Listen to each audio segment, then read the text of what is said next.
Puppy? Puppy! Yeah, come on. We're not ready yet. Oh, okay. Yep. Just let me know. You just said to keep my mic muted, so. Yeah, which you just did the opposite of. I came in like fucking 2 minutes ago. Yeah, and I'm working. I'm working on it. Yeah, well, fucking. Alright then. Alright.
Kasi something.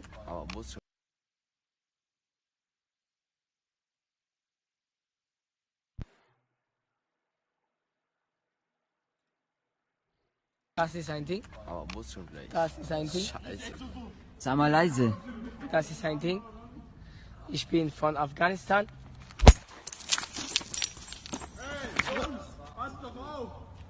Das ist von Afghanistan.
Yeah, it's nice to start Get my them all day out. off. Yeah, to start Get 'em my all day out. watching my people. Well, I mean, I'm not my people because I'm not German, but I Germanic at the very Get them least. all out. Get them all out. They're not sending their best. They're not sending their best, folks. Yeah, like I mean, that guy speaks fucking fluent German. Like I bet you that nigga has never even been to Afghanistan. Like I'm willing to bet money. You're talking about Like, he is not the Arab that fucking the kid. bottled. Yeah. Yeah, Yeah. no, it's. I thought he was speaking Arabic. Oh, he's speaking German. Well, I closed the video because I'm retarded. So. Yeah, but he was speaking German. Oh well. Like das ist for Afghanistan is what he said. So it's like, okay. Or yeah, he probably speaks both. He probably speaks Pashto, having been raised in like his family and shit. But like, yeah, like it's just what the fuck. Yeah, no, we are trying something new today. By the way, Rumble rolled out Rumble Studio, which allows me to stream to both Rumble and YouTube at the same time. Huh. Yeah, so we're gonna. Okay, well, we just got demonetized by me saying that. So. No, well, here's the thing. The reason why I'm even trying this is because like I've been on a couple streams where people are just dropping the N-bomb and not getting demonetized. They're getting demonetized for copyright shit. So I don't know. Maybe YouTube. I don't know. I don't know. Seems kind of gay to me.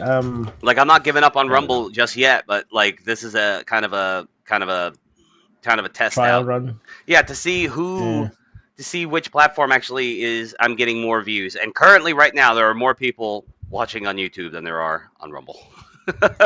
Of course. Beautiful. Damn it, Rumble. But yeah, I shouldn't have closed that video. But yeah, you just saw a German kid get bottled by some Afghan kid. Very not good. They're not setting their best, folks. Yeah, they really aren't. I like the fact, dude, like what? I told this Afghan kid, I told him, don't hit him with that bottle. He can't do it. And then he did it anyway. It's,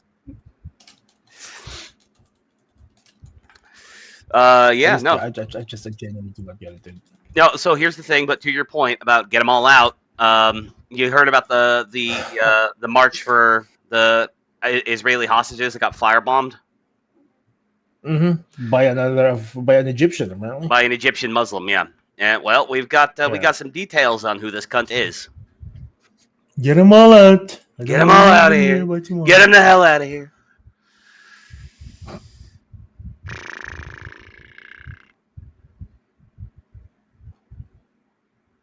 Sorry, I'm just making sure. I'm just checking. Okay, so the cool thing about the new Rumble Studio is it's got a live chat inside of the studio that will feed me the chats from both YouTube and Rumble at the same time. So I don't even have to have a window. Okay. I don't have to have like two. Like I don't have to have a separate thing. I don't have to have a window open in Firefox on like showing me the Rumble feed because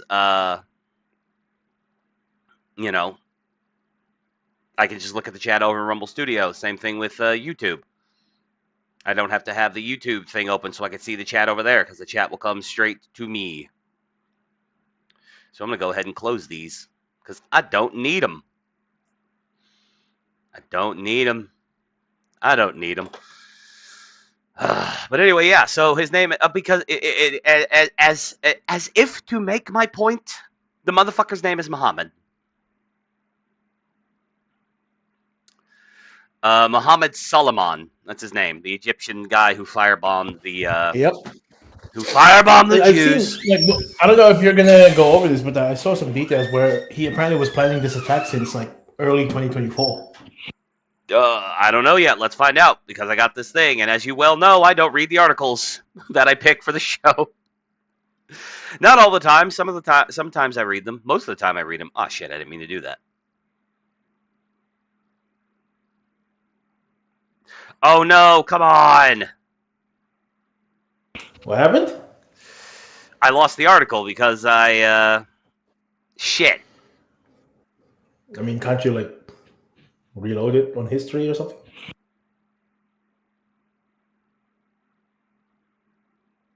No, I can't. Bruh. Okay. Well, god damn it.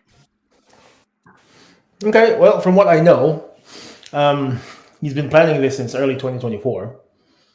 And I think he waited for like his daughter to graduate or from either high school or college before he carried it out.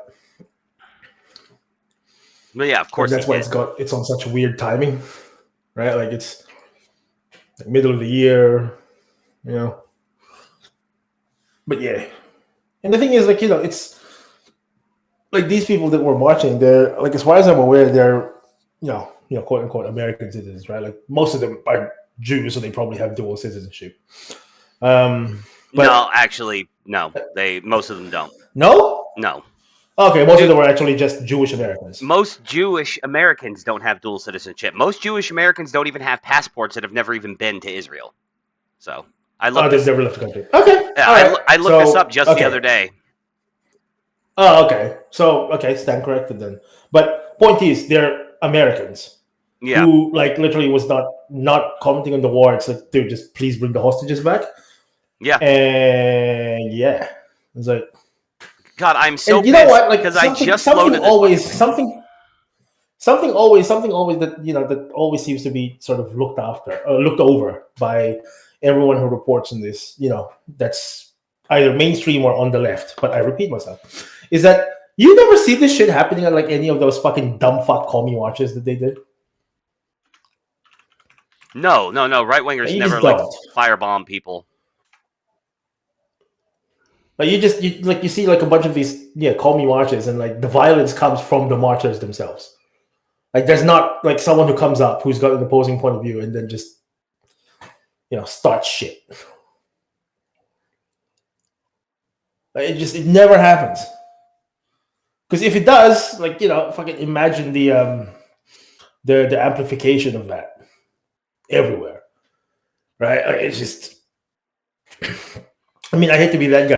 Imagine if the shoe was on the other foot, but like quite literally, I just Hmm. All right, let's see. I got this Time article pulled up. Maybe this will be a good substitute. The suspect in the Boulder, Colorado attack on demonstrators rallying in support of Israeli hostages has been formally charged with 118 criminal charges on the state level, including 28 counts of attempted murder as well as a federal hate crime. The suspect, identified as Mohammed Sabri Solomon, 45, is an Egyptian citizen who had overstayed. Oh, yeah, I do know about this because I covered him in one of my solo videos. He'd overstayed his tourist visa and was living illegally in the United States, the Department of Homeland Security said Monday. So yeah, not only was he, an Arab foreigner, but he was also an illegal. I did know this, I just forgot about it. But yeah, he was an illegal on top of everything else. He entered the U.S. in August 2022. Well, what else was going on in 2022? The Biden admin, that's what. And remained after his visa expired in February 2023. According to Tricia McLaughlin, a spokeswoman for the department, she said that Soleimani filed for asylum in September 2022, but did not share details about the status of his claim. Likely because he didn't get it. Because why would an Egyptian man need an Egyptian Muslim man need political asylum from Egypt? Yep. And not only that, like, you came here on a tourist visa, bro. Like, you had the money to be able to afford that shit. And, evidently he was sending his kids to school here. Yep. Really makes you think, doesn't it? Like, Yeah, the Colorado terrorist attack suspect Mohammed Solomon is illegally in our country, McLaughlin told Time in a statement. Solomon was arrested on Sunday after authorities said he used a makeshift flamethrower to assault participants in a weekly march. He also threw Molotov cocktails at them. In a weekly march called the Run for Their Lives, held in downtown Boulder to draw attention to the 58 hostages still held in Gaza by Hamas after October 7th. Yeah, we are. Witnesses said he shouted "Free Palestine" as he threw an incendiary device into the crowd. At least 15 people, ranging from ages 25 to 88, were injured in the attack, as well as a dog. Authorities said at least 8 were hospitalized with burns. And okay, that's going too fucking far, mate. No, well, the dogs are haram, so it's okay to set them on fire. Nah, fuck that cunt. Fuck it. He attacked the dog. Fuck him. Yeah. Send him back. Knife to the neck. Send him back. Send them all back. Solomon, who was living in Colorado Springs, was also injured. Yes, you finally came around to my position of knife to the neck. Yes, beautiful. Knife to the neck. Yeah. I have come around. Just knife to the neck. Fuck off. Have fun in hell. Anyway, Solomon, who was living in Colorado Springs, was also injured and taken to a hospital to be medically evaluated before being booked into the Boulder County Jail on multiple charges. He faces 28 counts of first-degree attempted murder on the state level, as well as a number of assault and explosives and other charges, according to court documents. The Justice Department has also charged Solomon with a federal hate crime, and he's being held on a $10 million bond, so his ass ain't getting out of jail. Solomon's wife and 5 children were taken into ICE custody on Tuesday. The White House like a dog. He died like a dog. Solomon. Well, that was Baghdadi. Abu Bakr al-Baghdadi is dead. He died. He died like a dog. It's fucking beautiful. It is. But Solomon's wife and 5 children were taken into ICE custody on Tuesday. The White House said in a post on its official X account, adding that they could be deported as soon as as soon as that night under expedited removal.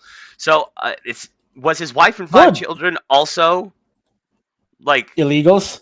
Yeah, were they? I'm surprised the kids weren't born here. They didn't pump out some anchor babies. No, because they only came in 22.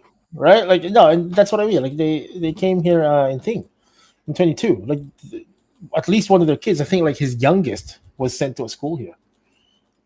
Like she just graduated from college or high school. So yeah, well, that's what I'm saying. I'm surprised at least some of the kids are not anchor babies, like 1 or 2 of them, because he's been here for 3 years.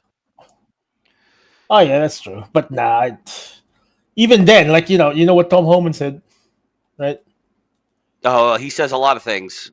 Which No, quote no, are but you referring to? we're not going to separate families. Families can be deported together. Oh yeah, yes. Based Tom Homan. Yes. This motherfucker who like basically can't talk. We're gonna separate family together. Like that's what he sounds like when he talks. But it's okay because he's out there doing I don't God's know. work. No. He's fucking. The man is based as fuck. Yes, he's out there doing the work of the Lord. Mm-hmm.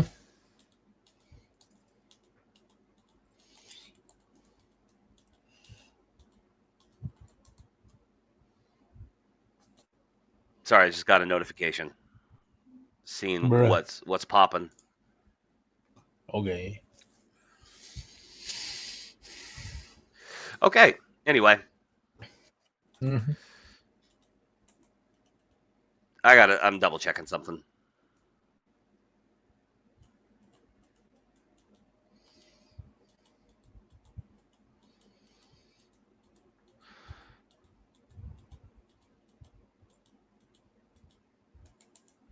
Okay, yeah, no. I just went and checked the chats on both YouTube and Rumble to make Mm-hmm. sure that that if any had been sent, they are coming to the Rumble live chat, and they're not because nobody sent anything. Nobody's here. Yes, of course. Come on, Of get. course. Of course. Of course. I also it's too late now. I'll have to download it from Rumble, but I forgot to hit record. So BitChute, it's going to take longer for me to upload the version of this to BitChute. I'm also thinking about just giving up on BitChute altogether. Yeah, sad. It's where the show It's started. been a long time coming, But it's the honestly, we get the most views on BitChute, but it's almost all negative engagement. It's nothing but a bunch of juicebergs who won't shut the fuck up. Like I'm sick of it. Like that's genuinely hilarious to me. It sounds so retarded, to be honest. here, actually, let me go ahead and show you. Oh God. Let me go ahead and show you.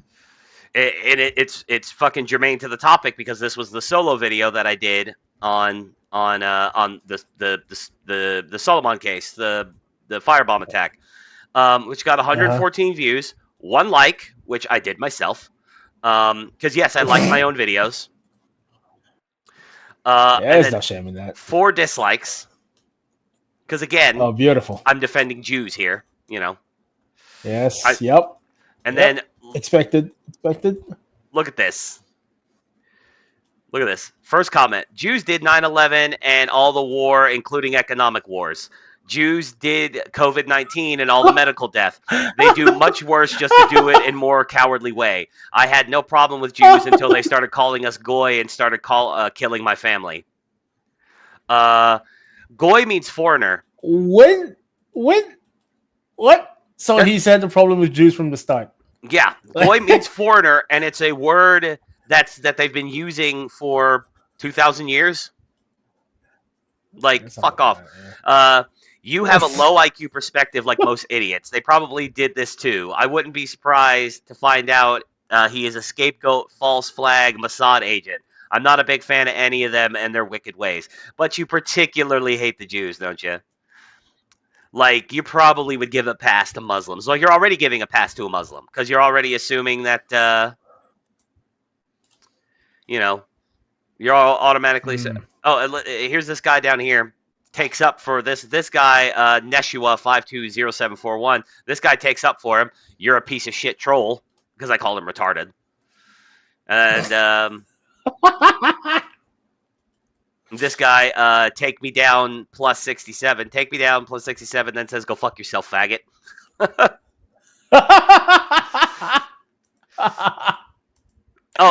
this is what I was looking for. Neshua then he finally replies and then says, "You are only 0.3% of the population. You bit off more than you can chew. Odin's spirit rising. Good luck with that. 400k militia and building. It won't be long." So the whole 0.3% of the population, is he assuming I'm Jewish? Because I'm not. I'm actually I'm not a part of 0.3% of the population. But yeah, so not only is this cut like, but he's also one of those fucking cringe ass Odin worshippers. He also is one of those pagan. Okay. fucking. He's also one of those fucking internet. I'm in a militia, bro. Like he's probably like he gave up, but I'm sure he was getting ready to hit me with the copy pasta. Mm-hmm. This guy, Luschmeister. Jews versus Muslims, redundant. Jews made the poisonous COVID shots. Jews mandated them, and Jews advertised them in the corrupt Jewish-owned media. I was poisoned long ago by the same clowns. If you knew what was really in the shots, you might consider that to be a priority like I do. These people just automatically assume that, like, I was pro-COVID shot, which I wasn't. I never got it. Muslims who commit crimes should be arrested. Jews who do crimes against humanity should be executed. So again, it's okay for Muslims to do shit, but when Jews do it, it's worse somehow. This guy, Lackish. Don't you know? Don't you know? Muslims Muslims are God's chosen people, bro. Of course. But Lukish says, this all looks 100% staged, totally unnatural, contrives bad acting, psyop. Now, keep in mind, this video, I assume he didn't watch the video, has no footage of the attack.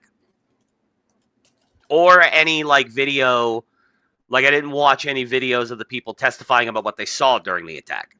So, I don't know this contrived bad acting he's talking about, unless he found, because there is footage out there of the aftermath. There's no footage that I could find of the attack itself. But it's classic, it's just people, like, are trying to, like, but this is what I'm talking about. This is why I'm giving up on BitChute. Like, it's just, this is all I deal with. Like, everyone that I upload the content, nobody ever has anything, like, good to say. All the engagement is negative. I don't care that I get the most views. It's almost impossible to monetize on BitChute anyway. Between Rumble and YouTube and BitChute, BitChute has the infinitely smaller audience, which is why we get more engagement. Because there's not as much content to sift through. There's just not many people. Yeah. Yep. There's not as much content to sift through. So the people and then the audience themselves is much smaller. So, it's just more of them are going to end up watching your shit. But, like, I'm just sick of these people. I'm sick of these Jewsbergs. They're all retarded. I hate them. Like, and it's just, and it's like I'm not even like some mega Jew simp. I just think the whole Jewsberg thing is stupid. And I just, like I said, I'm just tired of this. So I honestly, I don't think I think now that I'm saying it live, yeah, fuck it. I'm never uploading to BitChute again. I'm done. I'm going to pull BitChute off of my bookmarks. Like, the channel and all the content that's sitting there can sit there and stay, but I'm kind of done with it. Like, it's like, the engagement isn't worth anything. Like, it's not worth the hassle. It's one less place for me to have to upload shit to. But yeah, fuck. Honestly, fuck that's BitChute. fucking hilarious. Yeah. But seriously, like, if BitChute wasn't such a toxic, fucking, just gross environment full of the stupidest people, and they're all pagans too. That's another thing. You know, many of these people will say that, like, Christianity is a Jewish psyop, that Odin is the truth, the life, and the way. Like, fuck off. Like, I'm an atheist. I think it's all kind of absurd, but, like, just get the fuck, miss me with that shit. Well, I mean, there's a reason why. What's it called? Fucking. What's his name? Styx is the biggest creator on BitChute. Well, was at least. I don't know if he still is anymore. No, right? Somebody surpassed him. I can't remember who, but he's not number one anymore. But for a while there, he was. Yeah. For more than a while, for a few but it years, makes sense he was the biggest guy on YouTube, on BitChute. Yeah.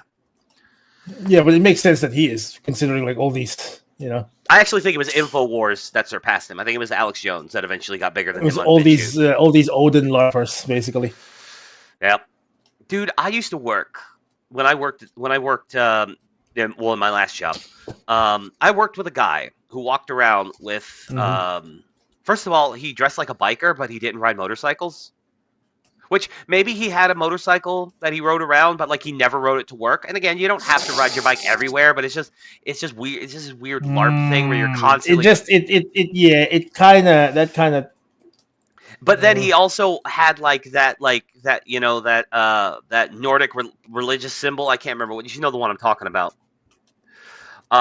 Yep. That he wore on a necklace, and so I'm sure he was into all that fucking Odin shit. And whenever Christmas came Like around, that rune seeker shit. yeah, whenever Christmas came around in the office, he would wish people Happy Yule. And I'm just I never said this to him because the dude was a nice guy and I didn't want to be a cunt. But every time he'd be all like, Happy Yule, everybody. And I'd just be all like, oh, for fuck's sake, stop it. Shut the fuck You up. fucking faggot. It's so cringe. It is so fucking cringe, dude. Come the fuck on. I get it. It's there's this part of me that kind of understands it, that, okay, so Christianity is, if we're getting down to brass tacks here, Christianity is a religion of the Middle East, of the Levant. And this Odin paganism, this Norse paganism and stuff like that, the Teutonic stuff, that is the true European religion in terms of where it, if we're going to be Europeans and that is our kind of, but no, Christianity became Europe's religion. The vast majority of Europeans, they all cast off their old gods because they were just all oh, well, this is better. Yeah, he should just, what's it called? Yeah, he should partake in the oldest European tradition, which is oldest pagan tradition. I mean, which is converting to Christianity. Yes, exactly. The old, the most popular pagan tradition of all time, converting to Christianity. Also, the the original church was founded in Europe. So, just saying. Okay. I know that technically Peter founded a church in Antioch before he went to Rome, but Rome was the seat of Christianity for 1,000 years. More. Well, it still is to this day if you're Catholic, but you get my point. Technically it's the second church because Antioch came first, but Peter's all founded a church in Antioch, then he went to Rome. So it was directly tied to Peter, who is the guy. So it's just and again, I fucking love it. I know we talked about this before, but I fucking love Protestant cope whenever I say guys, I don't really have a dog in this fight. This is just the historical record. A Judean man named Peter founded a church in Antioch, and then he went to Rome and founded a church and made it the seat of his church. He was eventually killed there. His body is still buried there. This is just the history, man. This is just the secular telling of what happened in history. The original church was founded in Rome. You don't like it, but it's the truth. But no, the real church was the real church of Christ is in the East, dog. The real church. No, the Rome schismed away from us. Fucking orthocope. No, the real church of Christ. The real. Oh, what? I love that the atheist is defending the Catholic Church. I love it. Well, one day, brother. And then then the Protestant cope is even worse because a lot of even though they completely just ignore Martin Luther, and they just go, no, the real church was founded whenever John baptized Christ. It's just shut the fuck up. Yeah, that's the single most retarded. Yeah, that is the real cope. Yep, it really is. We're the true Christians, bro. We trace our origin to John the Baptist. Fuck off. Fuck off. Genuinely. Get fucked. It's just it's stupid. The whole thing is dumb. So anyway, of course, there's a activist judge who decided to get involved. A federal judge temporarily blocked their deportation in a Wednesday ruling. Hearings are set to be held in the case next week. So a woman who's here illegally and her 5 illegal children, assuming that none of the 5 children were born here. I estimate that probably the youngest one was likely born here, but I don't know the ages of the kids. But still, let's just go ahead and say... I think the one that graduated was the youngest one. That's the thing. Oh, never mind then. So from what I understand now, obviously I could be wrong. Yeah, right? But always be wrong. So they are still his children then, but if we're talking about if this man's 45, let's say his wife is consummate, with that, let's say she's 38 to 40, right? That would mean his 3 to all 4 of his oldest children are legal adults. So you're telling me 7 fucking adults or 6 adults and 1 teenager immigrated here illegally? No. But like I said, of course, an activist just has to get involved to stop them from getting kicked out because, they have no loyalty to their own country. Yep. Federal and local authorities are investigating Sunday's attack as an act of terrorism, and it is, and because it's a calculated use of violence to achieve a political end. So not just because he's Muslim. Okay, if the IRA came over here and started firebombing shit because they wanted to free Ireland from the yoke of English tyranny, still terrorism. I say this as a guy with Irish roots. Like, still terrorism. Also, the IRA doesn't throw Molotov cocktails, okay? They set up car bombs because they're just better at this type of thing. Or in the case of Lord Louis Mountbatten, a boat bomb.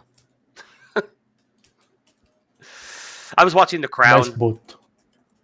And they show the moment when that happens. He's out on a boat fishing with two of his nephews. And... Nice boat. Not anymore. Nope.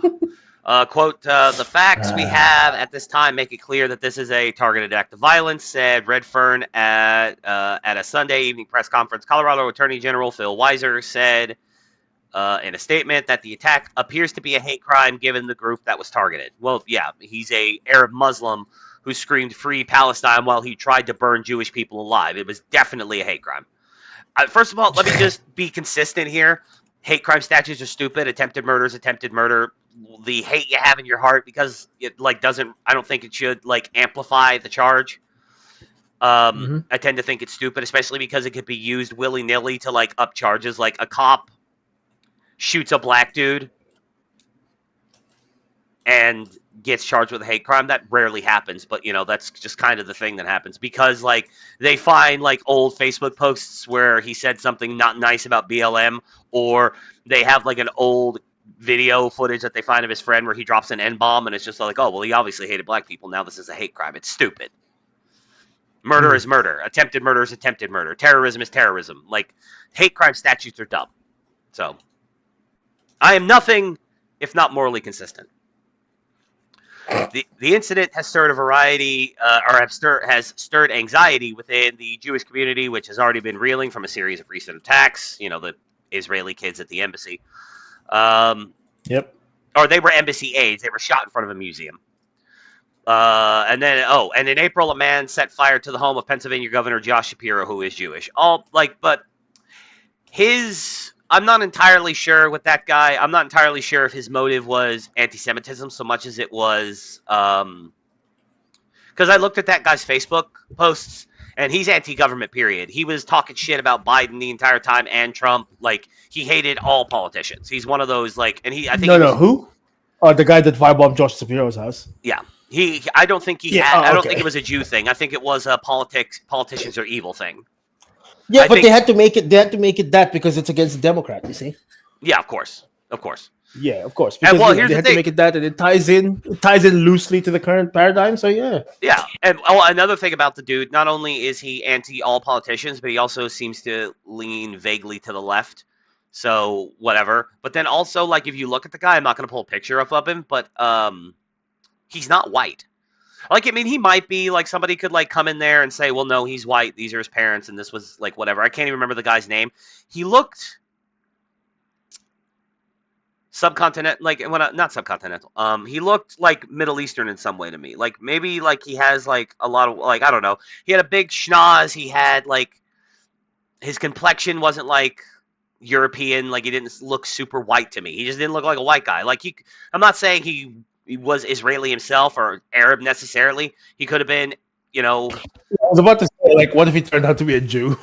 That would be the funniest thing ever. That would be the funniest thing. But he didn't look Jewish particularly because his nose was big, but he didn't have the Jewish hair and everything like that. And he I don't know. He didn't look he wasn't Irish, or at least he didn't come off as Irish. Arab Jew though. He could be an Arab Jew. It's possible. Right? It's, yeah. But yeah, here's what we know about Solomon. The Trump administration on Monday said that Solomon entered the U.S. on a B-2 tourist visa, which typically allows stays up to 6 months, and remained illegally after it expired in February 2023.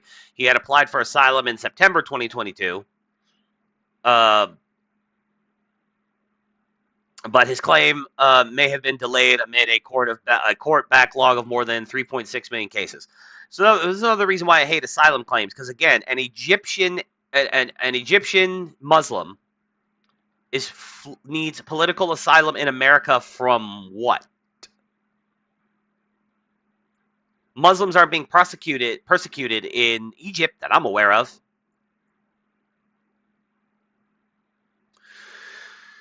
In a social media post, White House Deputy Chief of Staff Stephen Miller called the suspect an illegal alien and criticized the Biden administration for approving his work permit. Suicidal migration must be fully reversed, Miller said. The Department of Homeland Security and the White House did not immediately return a request for comment on the status of his asylum claim. During the incident, he's heard in the video saying, "How many children have you killed? And we have to end Zionists. They are killers." One law enforcement official told CNN the following, that following the attack, he said, "I did it to avenge my people." See, even the Egyptians admit that Palestinians are Egyptians. Now, if we could only get the Jordanians to admit that also a lot of them, the West Bank Palestinians, are just Jordanians. I mean, they quite literally are, though. Like, the West Bank was part of Jordan before the 67 war. Like, what? Yeah, I know, but they did not. They no. There's always been a Palestine. There's always been a people. Yes, there's always been a people who speak Arabic living in the fucking Levant. Always, since the beginning of time. Oh, wow. They didn't come from. No, not since the beginning of time. Because keep in mind, like, the other thing that they like to pretend that isn't the case is that Arabic is based off Phoenician. Yeah. Like, it's based off a white language. Like, fucking get over yourselves. All right? Like, you niggas are literally the colonizers in that area. Yeah. Just get fucked. Yeah, like, and even like, this actually blew my mind, because, like, I know Sargon has been, like, he's been very neutral on the Israel-Palestine thing, which, fine, whatever. Like, I get it, wanting to be neutral. But, like, in a video the other day, he was just saying the best vector of ideological attack that Palestinians have over Israel is the fact that they are being colonized by Israel. I'm like, no. The Jews are the native people to that region. The colonizers were the Arabs, and he's a student of history. He should know better than this. Unless, of course, he's saying that, you know, that the Arabs living in the Levant have lived there for so long that they now count as the people of the area, and that the Jews that came after 1948 are the colonizers. But there was always Jews there. There's hundreds of thousands, millions of Jews that never left. So what about them? I mean, if anything, the West Bank should actually be where Israel is right now, which is funny, but yeah, no. Honestly, here's the thing. It's all, you know, I don't really care about the original partition plan, because the original partition plan didn't give the Jews Jerusalem, and, you know, like, yeah, you're not allowed to have the holiest site in all of your religion. You're not allowed to have it. We're giving it to the Muslims. No. Like, I get it. They've also got a mosque there that's really important to them, but, like, it's not Mecca. You know what I mean? So it's not like. I mean, it's just it's the Dome of the Rock. Like, it's the traditional Muslim thing of putting a mosque where you're, and it's their particular version of iconoclasm. Yeah. They put a mosque to act as a victory stele almost. Oh, we won over this land. But yeah, that's why the fact that the Hagia Sophia is now a mosque again is such an insult to Christians everywhere. Like, I know it's like an Orthodox monument. Yeah. Yeah. It's a very old church. And it is terrible to see that it's being turned into a mosque. Especially considering that you never know, Hamas might set up a fucking like a weapons depot and a mortar launching and a fucking missile launching space from it, and then the IDF's gonna have to blow it up. That would be bad. But that's what they would do.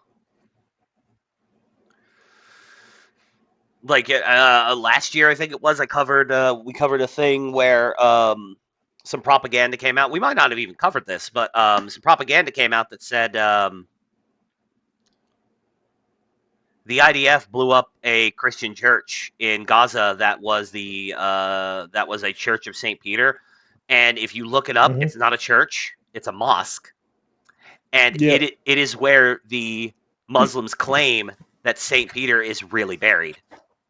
Because, Peter was Muslim, of course. Yeah, of course. Yeah. Yes. And not only, it's not a church, it's a mosque. They claim it's where Peter's buried. He's not buried there. And they were using it as a fucking weapons depot. So, yes, the place did get blown up. I'm not saying they lied about it. It did get blown up. The IDF blew it the fuck up, but that's because they were using it as a staging post and a weapons depot or something like that. They were using it for some military purpose. Also, Peter's buried in Rome. Allegedly. Like, you'd have to go digging for him to find him. But we know he was killed in Rome, which is why I can see that he probably was buried in Rome. I mean, it's entirely possible that his congregants could have taken his remains, assuming that Nero was good enough of a man to give his remains to the Christians he was currently persecuting. They may have taken his remains back to Judea and buried them there, but, I don't believe they did. You know what I mean? I think they'd probably just bury Especially him in not Rome. in fucking. No. Like. And again, I don't see, yeah. I don't see Nero being such a solid dude that, like, listen, I'm going to crucify this man upside down. I'm going to burn a bunch of you alive to light my parties at night. But here's the remains of your holy leader. You can bury him if you want to. So it's interesting. If there are remains of St. Peter anywhere, like, they're probably, like, I don't know where they are, but they're probably in Rome somewhere. Somewhere in the Vatican. So. Yeah. An FBI affidavit said that Solomon confessed to the attack and told police he would do it again.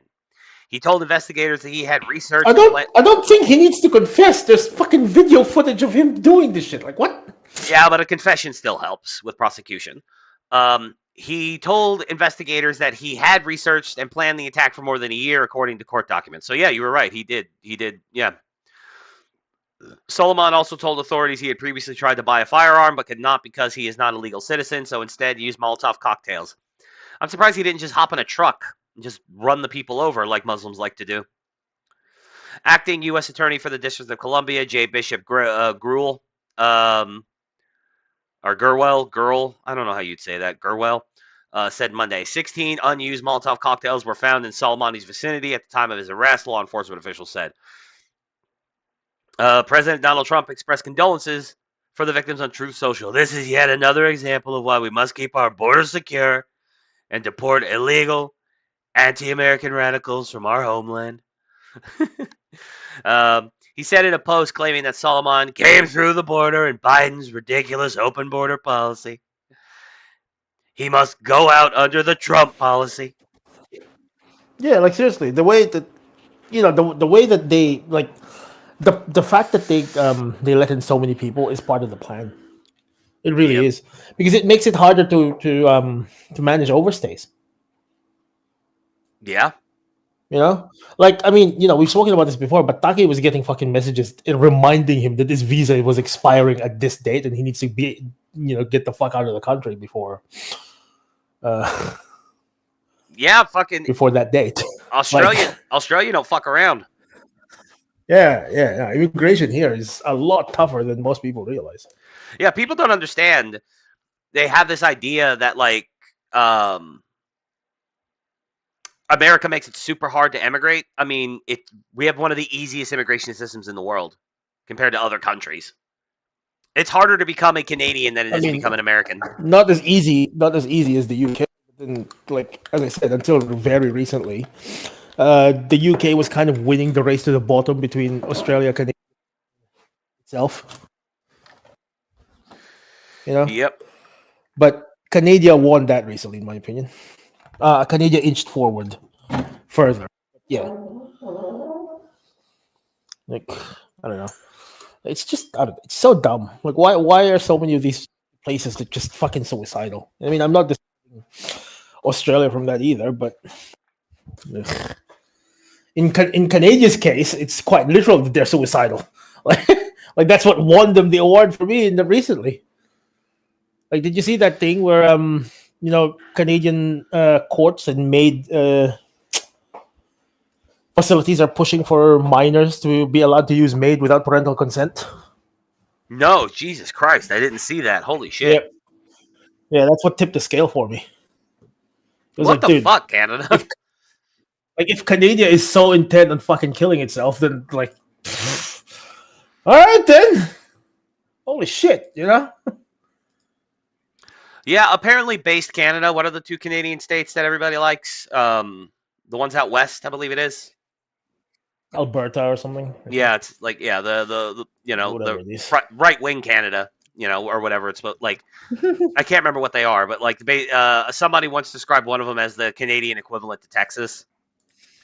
Mm-hmm. But yeah, just like you guys should secede from the Canadian Union and just become your own country. I don't want you to become American states because you're probably still too fucking liberal. But because you're still, even if you're the most right wing Canadians, you're probably still too fucking liberal. You're probably just gonna come to America and then like vote Democrat. So yeah, as if Muslim terrorists, you know, chucking firebombs at American citizens isn't bad enough. We've got Chinese nationals sneaking into the country with fungus that you know, potentially kills crops. Oh yeah, I saw this. Mm-hmm. I did see this. A Chinese national Yeah. couple was hit with criminal charges Tuesday for allegedly smuggling a dangerous fungus into the U.S. capable of destroying crops and poisoning humans and livestock. Xiong Lu, 34, was caught by U.S. Customs and Border Protection officers attempting to smuggle Fusarium garminarum, a biological Graminearum, yeah. A biological pathogen Potential considered a potential agro-terrorism agro-terrorism weapon into the U.S. Think about this. They buy up a bunch of farmland, and then they come in the United States so that they can come and visit it, you know, legally, more or less. And then they sneak in this shit, and it spreads throughout the Midwest where we grow all of our fucking food and raise most of our cattle. Yep. But you know what? Like, this is quite literally fucking like Chinese retardation. Because where do they export most of their food from? Where do they import most of their food from? From the U.S. From the U.S. and Europe, yeah. So it's like, are you people like legitimately stupid? It's entirely possible. Go ahead. Yeah.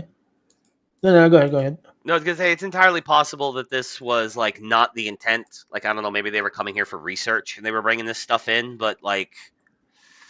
But why would you research it here? Fucking go research it in Wuhan then. Yeah, go research it out in the arid ass fucking Chinese West where nothing can be grown, and that's why you fucking people have to import all your food. Like, no, but like, you know, these people think that America would just keep selling shit if there's a genuine shortage. Yeah. It's like, no, I don't think so, bruv. Like, no, I don't think so either. Like, if there's a genuine shortage, like, you know, America will stockpile shit for itself. One would hope.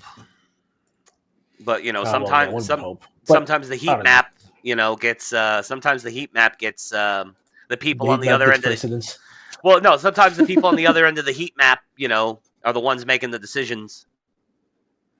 That's true. Well, yeah, one would hope. I guess that's the best. This is the best way to think. But still. Liu initially made false statements about his visit to the U.S. and his knowledge of the pathogen before admitting to law enforcement officers that he was bringing the noxious fungus to his girlfriend, 33-year-old University of Michigan lab researcher Yunqing Jian, according to authorities.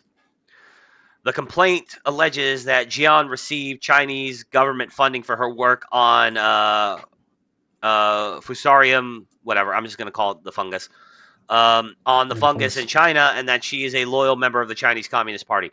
Why is she in America being funded by the Chinese to do research? Why is she even here? Meanwhile, Liu works at a Chinese university where he conducts research on the same pathogen. Yeah, research, but why were you trying to smuggle it in? Why did you lie about it? Jian I don't believe these people. Yeah, I don't believe them either. Jian denied that she was aware of her boyfriend's intent to smuggle the pathogen during an interview with the FBI, but an investigation determined that fucking horseshit. Here it is. The FBI, but an investigation determined that the couple discussed the shipping of biological materials and research being done in the laboratory ahead of Liu's arrival in Detroit. Evidence also suggests Gian has been involved in smuggling packages of biological material into the United States on prior occasions, according to the complaint. The couple will face conspiracy, smuggling, false statements, and visa fraud charges. U.S. Attorney Jerome Gorgon. Gorgon. That's a badass last name. Gorgon. But U.S. Attorney Mr. Jerome Gorgon. U.S. Attorney Jerome Gorgon Jr. announced on Tuesday, quote, the alleged... He's a fucking junior, too? Holy shit. Yep, there was another Jerome Gorgon. The alleged Yep. actions of these Chinese nationals, including a loyal member of the CCP, are the gravest national security concerns, Gorgon said in the statement. These two aliens have been charged with... Thank you for using aliens, because that's what they are. That's what they are. These two aliens have been charged with smuggling a fungus that has been described as a potential agroterrorism weapon into the heartland of America, Did you just turn the JD Vance on me, nigga? What did I do? Agroterrorism. Yeah. I accidentally dropped my R became a W. Yeah. Yeah, That's what I you did. became JD Vance on me. What the fuck? Does he do What that a the lot? fuck? I've never noticed him do that. No, it's just a meme, with the you must say poison twink, you Mr. Zawinski. Oh yeah, fat JD Vance. Yeah, yep. I forgot all about that meme. Where they apparently intended to use a University of Michigan laboratory to further their scheme, he added. Why are Chinese fucking nationals using our own resources against us? What is this bullshit? Get them all out. Get them out of here. Get them the hell out of here. Blocked. None of you are free of sin. Get them out of here. Get them the hell out of here. The fungus can contaminate wheat, barley, maize, and rice crops with a disease. Fucking literally everything. Yeah, maize is corn. Holy if you don't hell. know, I know you know, but maize is corn for people who don't know. Literally wheat, barley, corn, and rice. I don't think people fully comprehend just how we use wheat and corn in fucking everything.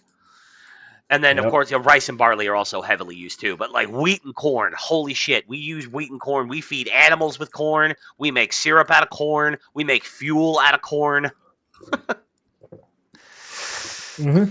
Ethanol sucks, but we still use it for some things. No, you still use it for everything. Like the fact that this I only found out recently, right? Well, not recently, but like less than a decade ago. But apparently, UConns over there in the US use because ethanol infused fuel is like a special brand here. It's called E10. Yeah, we use. It's not the normal state of things, but apparently over there everything is E10. I don't think that's true because a lot of gas stations have E10 pumps. Unless I might have been lied to. Well, no, we do. Some gas stations pride themselves on using a gasoline ethanol mix. It's like our gas is 10% ethanol or whatever the fuck. Like that's what it is. Yeah, E10. Like that's the thing. Like I was told that apparently like literally everything there is it's just by default E10. Well, maybe it's becoming more common then. Like it's becoming more or it's become they like low key just started making everything E10 and I just did because because you go to the gas station, right? And you would have like every pump would have 3 pumps, unleaded, like maximum or super, and then premium, whatever the fucking names are. Super, premium, whatever it is. Yeah. Then you'd have one that's usually colored green. It's got like the green rubber thing that goes over the pump, and that's diesel. And then you would have one at another pump that would have a yellow one, and that was supposed to be the one that was like E10, like mostly ethanol. But maybe they have low key just made all the fuel E10, which would be kind of lame. Don't do that. Don't. Well, yeah, as I said, this was like over a decade ago, just under a decade ago, like 2017, 2018, maybe I heard about this. Yeah, but like I just remember going to my local Speedway, which is where I used to buy. I don't really go there anymore because I live in a different part of town now, and there was a specific pump for E10. So I don't know if it's still there. I haven't been there in a long time, and they remodeled the place, so they might have taken it out because now it's all E10. It's possible. That would be lame because E10 isn't as efficient as pure gasoline. Like and you it don't also get as many actively miles. damages your engines unless it also actively damages your engine unless it's specifically built to that standard. And even then, the engine in my F-150, even then, it also. the engine in my F-150 is E10 compatible. So that's one of the selling points of it. Was that like if you want, No, you but could even if fill it it's up with E10, E10. even if it's E10 compatible, it still like damages the engine, like to a lesser extent, but not. Yeah, it's just not as good as regular fuel. Anyway, So, yeah. the fungus can give all those crops a disease known as head blight, which is responsible for billions of dollars in economic losses worldwide each year, according to the Justice Department. The toxins the fungus gives off can lead to vomiting, liver damage, and reproductive defects in humans and livestock. Great, two-headed Fucking babies. hell! Not only did they fuck up people's sperm counts and shit with the mRNA vaccine already. Yep. It's just making it worse. Oh, beautiful. Quote, federal charges announced today for Yun King Jian and Zhonyong Lu, both residents of the PRC, signify a cultural advancement in our efforts to safeguard our communities and uphold national security. Chevorier Gibson. Chevorier? How do you... God damn these people and their names. Where? Chevorier Gibson? Chevorier. What the hell is that supposed to be? I have Chevorier. What's the guess that he's black? I don't know. Anyway, Chevorier Gibson, special agent in charge of the FBI Detroit field office, said in the statement. These individuals exploited their access It's to in laboratory. Detroit. He's black. He's black, fucking 100%. I'm willing to bet money on that. Yeah, with a name like Chevorier Gibson. Gibson is a super common last name among African Americans. So, yeah, it's possible. Yep. It's not just possible, it's likely. Probable. Yes. Yep. These individuals exploited their access to laboratory facilities at a local university to engage in the smuggling of biological pathogens, an act that posed an imminent threat to public safety. Jian is slated to make her initial appearance at a federal courthouse in Detroit this afternoon. In a statement, and that was I don't know the outcome to that, but this article is from the 3rd, so that's been about 4 days ago. I don't know the outcome of that. In a statement, the University of Michigan said it received no funding from the Chinese government in relation to research conducted by the accused individuals. Yeah, no, I don't imagine they would give it directly to the university. They're probably funneling it into some offshore bank account that she has access to. Yep. And that has and will continue to cooperate with federal law enforcement in its ongoing investigation and prosecution. Quote, we strongly condemn any actions that seek to cause harm, threaten national security, or undermine the university's critical public mission, the university said. So, yeah. The Chinese are trying to smuggle in fungus that will destroy our crops and cripple our economy and mutate our babies. Allegedly. Allegedly. Allegedly. And while all that's going on, a Democrat governor ripped as total disgrace after vetoing bill limiting Chinese land ownership near military bases. And guess who it was? Is Katie Hobbs from Arizona. Katie Hobbs is compromised. I don't know why I turned into Trump there for a second, but ridiculous. I mean, if you can do a Carrie Lake accent, it would fit better. I can't, but it's like ridiculous, evil, ugly Katie Hobbs. Governor Katie Hobbs, Democrat from Arizona, called the vetoed bill ineffective and said it could lead to arbitrary enforcement of land purchase restrictions. So what? Yeah, foreign governments should not be allowed to own land in our country. Full stop. Sorry, not sorry. And I'm actually going to extend that to foreign nationals. Yeah. If you were not I'm sounding like a fucking commie, but dude. Well, no. I'm going to be honest with you. This is just nationalist. I think it's not communism. I think this is nationalism. Yeah, there's nothing communist about the idea that only citizens should be allowed to own land in your country. And I agree. It's like, look, I like foreigners just fine. I'm not anti-immigration, but you're not allowed to purchase land. In my ideal America, you would not be allowed to purchase land until you are a full naturalized U.S. citizen. Full stop. Yep. So you got to go through the entire process. It's going to take a decade. save your money, and then then it's like, I'm a citizen now. Then you move to the Midwest, you buy yourself a nice big plot of land, and you slap a house on it. You're good to go. I got no problem with that. But like, no, if you're just like if you're some Saudi fucking prince, if you're some fucking UAE, Dubai, shitting on women asshole, Arab cunt, and you want to come out here and buy up a fucking horse farm, no, fuck off. Get the fuck out of here. And I don't even really accuse like UAE citizens necessarily of fucking with our country to the same degree that China does. But I'm just like, no, even allied people. Like, I'm sorry, Japanese people, but I don't think you should be allowed to come over here and fucking own land either. No, citizens only, bro. Too bad, how sad. Yep. Democratic Governor Katie Hobbs, who is up for re-election next year, garnered backlash Tuesday for vetoing a bill aimed at preventing China from buying up land next to strategic assets such as military bases. Arizona State Senate Majority Leader Janie Sharp. What the fuck is up with Arizona and women politicians? Katie Hobbs and Carrie Lake, and their Senate Majority Leader is Janie Shamp. Said the politically motivated veto was utterly insane, blaming Hobbs for being an obstructionist against safeguarding our citizens from threats. However, Hobbs said the bill, SB 1109, was ineffective at counter-espionage and did not directly protect American military assets in the state. Chinese investment in land near military bases has become an increasing concern for national security hawks. Shamp, in her efforts to get the now vetoed bill passed, cited recent Chinese attempts to lease buildings alongside Arizona's Luke Air Force Base, where the military trains fighter pilots. Is that an F-35? Yep, F-35. An F-35 aircraft at Luke Air Force Base. It's a piece of shit. Nobody likes it. It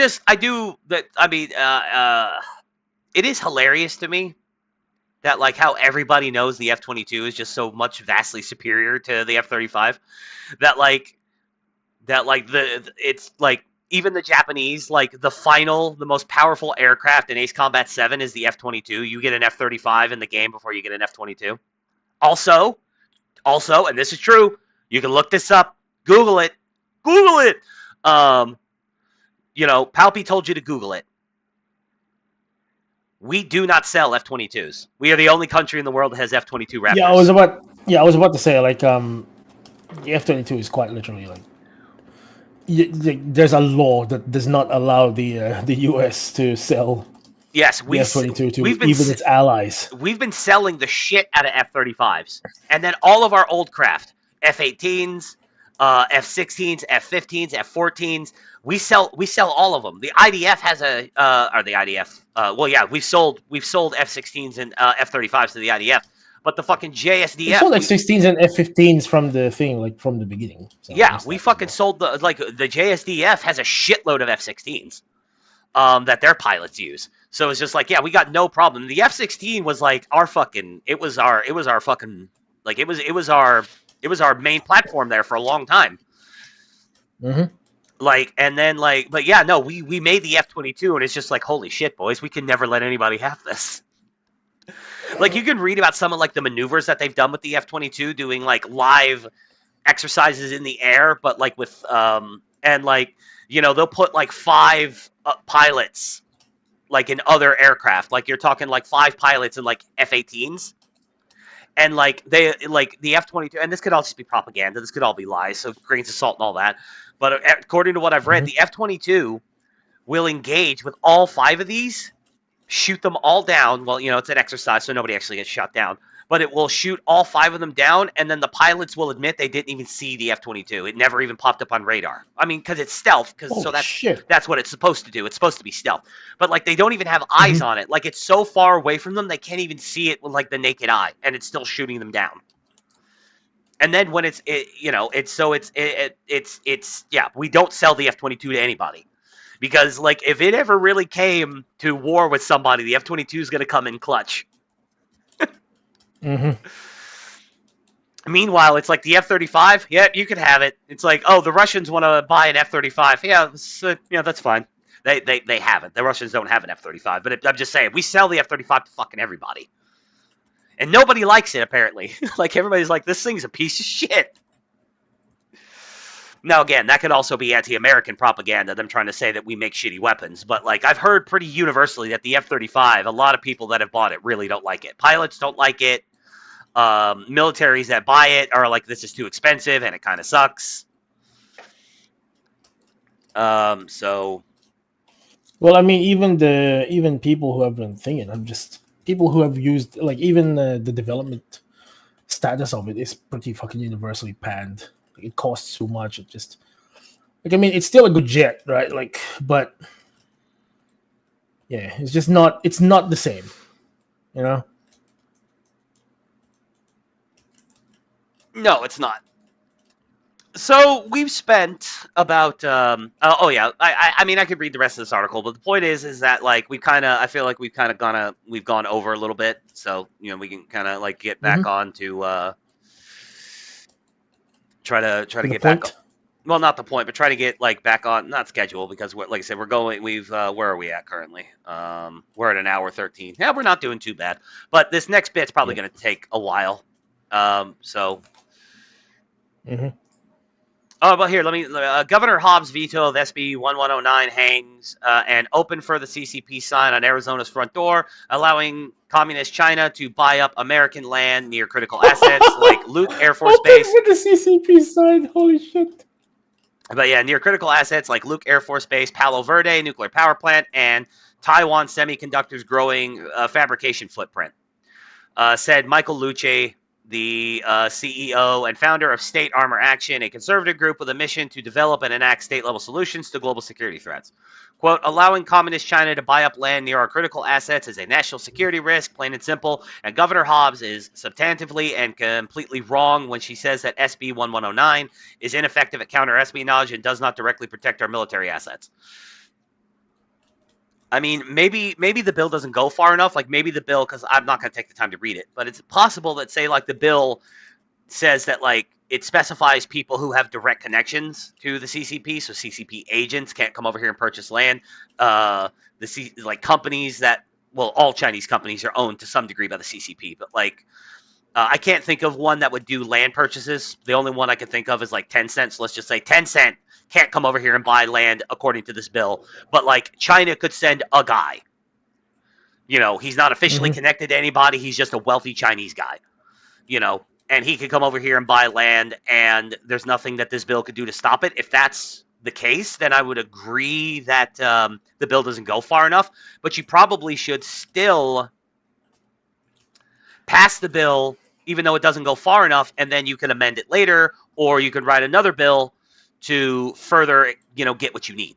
You know, like, okay, now we've got it so that Chinese politicians and Chinese companies can't buy land in America. Now let's make it so Chinese nationals can't buy land in America or in Arizona. You know, keep them separated. Because, like, one of the things that's going on with, like, the big, beautiful bill that I can kind of agree with is the idea that they're cramming too much legislation into a single bill. It'd probably be better to break it up into smaller pieces of legislation. Because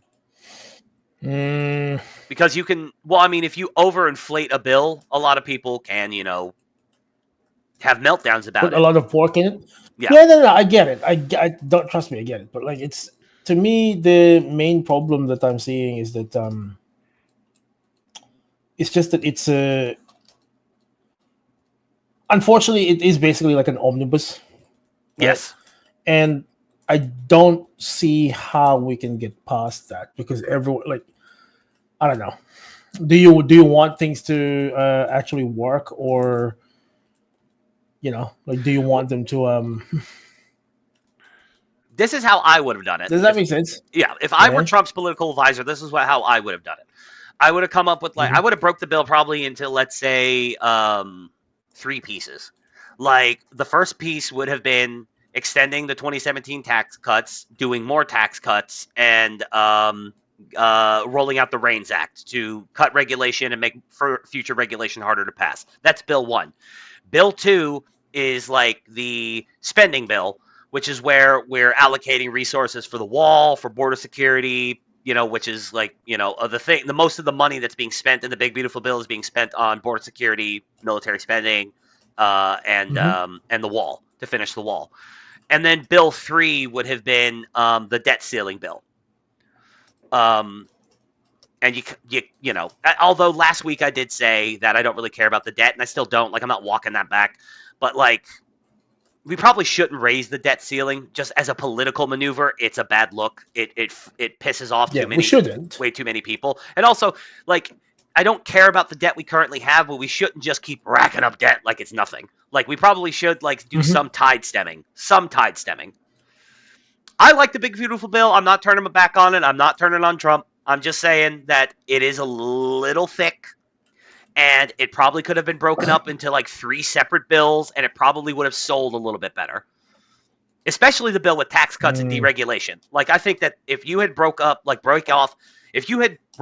tax cuts, extending the tax cuts, and the REINS Act into one bill and sent that to the House and the Senate, I think Thomas Massie and Rand Paul would have been eating out of Trump's hand for that bill.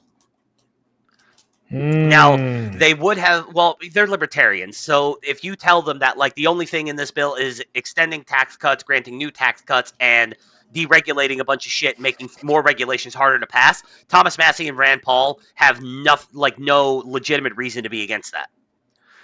It's when you take that, and that's how you sell it to people, and then you add in a bunch of extra shit that they start to get, like, pissy about it.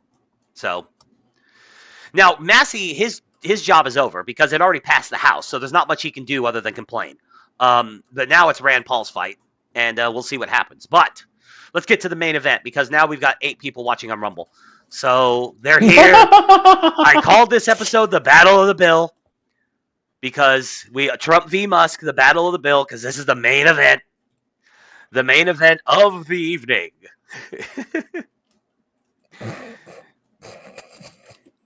A narcissist and an autist got into a fucking massive slap fight over the last couple days on X, and Trump is on Truth, but shout out to Breitbart. Elon Musk turns on Trump, calls President's big beautiful bill a disgusting abomination. SpaceX CEO Elon Musk criticized President Donald Trump's one big beautiful bill and declared the bill a pork-filled congressional spending bill and a disgusting abomination. It's a little porky, a little bit. I'm still ultimately for the bill. It's got a lot of good stuff in it, but it's a little porky. Quote, "I'm sorry, I just can't stand it anymore," Musk wrote on a post on X. "This massive, outrageous, pork-filled congressional spending bill is a disgusting abomination." Now, I can see why he would be a little upset about this, why Elon would feel some type of way, because he campaigned for Trump, he gassed up Trump, he spent 3 months of his life, said, like, he lost money on Tesla. SpaceX did okay, but, like, he lost money on Tesla. He sacrificed a lot and gave up a lot of his time to work with the president on Doge. Got, billions of dollars in cuts and was going to find billions more. But then Congress refused to codify, which they've got a hearings, or not a hearing, but they've got a vote coming up to codify a lot of the Doge cuts. So according to Mike Johnson, anyway, that's coming down the pipe soon. We'll see. But, like, we'll see if that goes right. Like, it's one of those things. Yeah, but they're not doing it yet. They're not codifying his Doge cuts, and then Trump drops the BBB, and it's massive. It raises the deficit. It raises the debt ceiling. So all the cuts he made with Doge are just absorbed by this. Like it doesn't mean anything. Like, yeah, I saved you billions of dollars on U.S. aid only for you to spend $2 trillion more, like, with this bill. So, like, I can kind of see where he's coming from. He took it way too fucking far. Now, Trump said, and I can't remember if I have the video pulled up for this, but Trump said that Elon knew what was in the BBB. He's like, basically, he's all like, Elon knew. Elon worked with me the entire time. It's like for 3 months. He and I were working together very closely. You think? Now, and then Elon turned around and said that was an outright lie, that he never saw what was in the big, beautiful bill. And if he had, he would have advised Trump against it vehemently. He was also vocally anti-tariff also, but it would directly affect Tesla, because Tesla gets so much of its parts from China. They have a ton of factories in China. Yeah, exactly. So it's like, kind of a they get now of interest. Like, that's a legitimate conflict of interest. Yeah, I'm not entirely sure. Like, the Tesla factory in Texas, I'm pretty sure is the one that actually constructs the cars, and that he gets, but he gets a lot of his parts and his batteries from China, I think is how it works. I don't know if any Teslas are, the Teslas themselves are manufactured in China. I could be wrong, but I don't think they are. But still, all the Tesla factories in China, I'm pretty sure, are building parts for Tesla, batteries for Tesla, and things like that. I think. Again, don't quote me on that, but I think that's how it goes. But still, he does a lot of business in China. Chinese tariffs would directly impact him. So he was vocally anti-tariff. So it's not impossible for him to disagree with the president. He probably did. They probably had a lot of spirited disagreements behind closed doors. But for some reason, as soon as he left his position at the head of Doge, he decided to air his grievances publicly in the worst way possible. But anyway, he goes on to say, "It's just an artistic meltdown, essentially." Yep. That's all it's coming off to me as. Shame on those who shame on those who voted for it. You know you did wrong. You know it. Musk's criticism of the bill comes as the House of Representatives voted 215, 214, and 1 in May to pass the tax and spending bill, which contains numerous elements of Trump's far-reaching agenda, Breitbart News reported in May. The multi-trillion-dollar tax break package contains numerous elements of Trump's far-reaching agenda and has been delivered via an all-night session. These include extending tax cuts passed in 2017, eliminating tax on tips, and spending more. Oh, and also on overtime, and spending more on defense and border security while making government healthcare programs more accountable. Trump has also made clear that he wants the bill on his desk by the 4th of July, describing it as a historic opportunity to turn the country around after 4 disastrous years under the Biden administration. Passing the one big, beautiful bill is a historic opportunity to turn our country around after 4 disastrous years under crooked Joe Biden. Sleepy Joe, I call him. He doesn't even know where he is, folks. Trump wrote in a post on Truth Social, "We must take a massive step to balancing our budget by enacting the largest mandatory spending cut ever. And Americans will get to keep more of their money with the largest tax cut ever and no longer taxing tips, overtime, or Social Security for seniors." So that's the interesting thing. A lot of people insist that there is, a spending cut in it, but then, other people are saying that the spending cut is not there because it raises spending everywhere else. So, but yeah, fucking Elon had this massive, as you say, autistic meltdown. Oh, he deleted the tweet. Oh yeah, he started deleting his tweets. Yeah, he probably after he calmed down, he's like, "Oh, I done fucked up. What have I done?" No, okay, so this I did add. No. The last one I've got here is this one. Elon has deleted his slanderous tweets about the president of the United States. Good first step. And I didn't think to go back and look at this one. Yeah, he accused Trump of being inside the Epstein files, and that's why the Epstein files won't come out.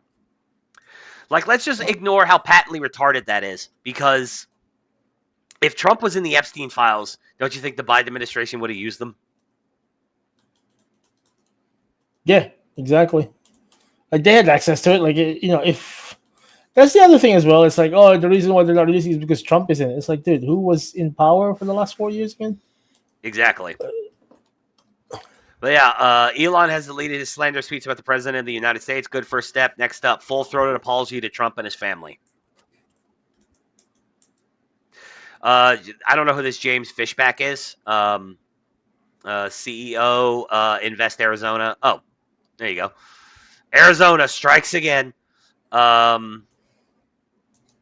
He said down here, this is like a screen cap of an older post that he made on X. Elon, what are you even saying? The Biden DOJ had the Epstein files for 4 years. You really think they sat on bombshell evidence tying Trump to a sex trafficking ring, but went with made-up Mar-a-Lago paperwork charges instead? Be serious. If they had anything, the Biden DOJ would have used it in their lawfare campaign against President Trump. They would have killed for that kind of incriminating material. Your baseless insinuation is completely absurd. Grow up, apologize, get back to work. I mean, not wrong. Nope. And then, speaking of Epstein files, oh, look at that. Look at that. Elon partied with Ghislaine. Oh yeah, there's photos of him with Ghislaine Maxwell. Yeah, Yep. Oh, Trump's in the Epstein. Ghislaine. Trump is in the Epstein What's it? files. Epstein files. Bro, are you sure you want to go down this rabbit hole?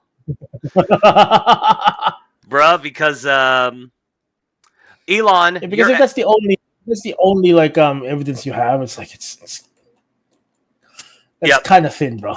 Kind of thin, as they used to say in what is it again? Fucking Lethal Weapon, right? It's kind of thin. It's kind of thin.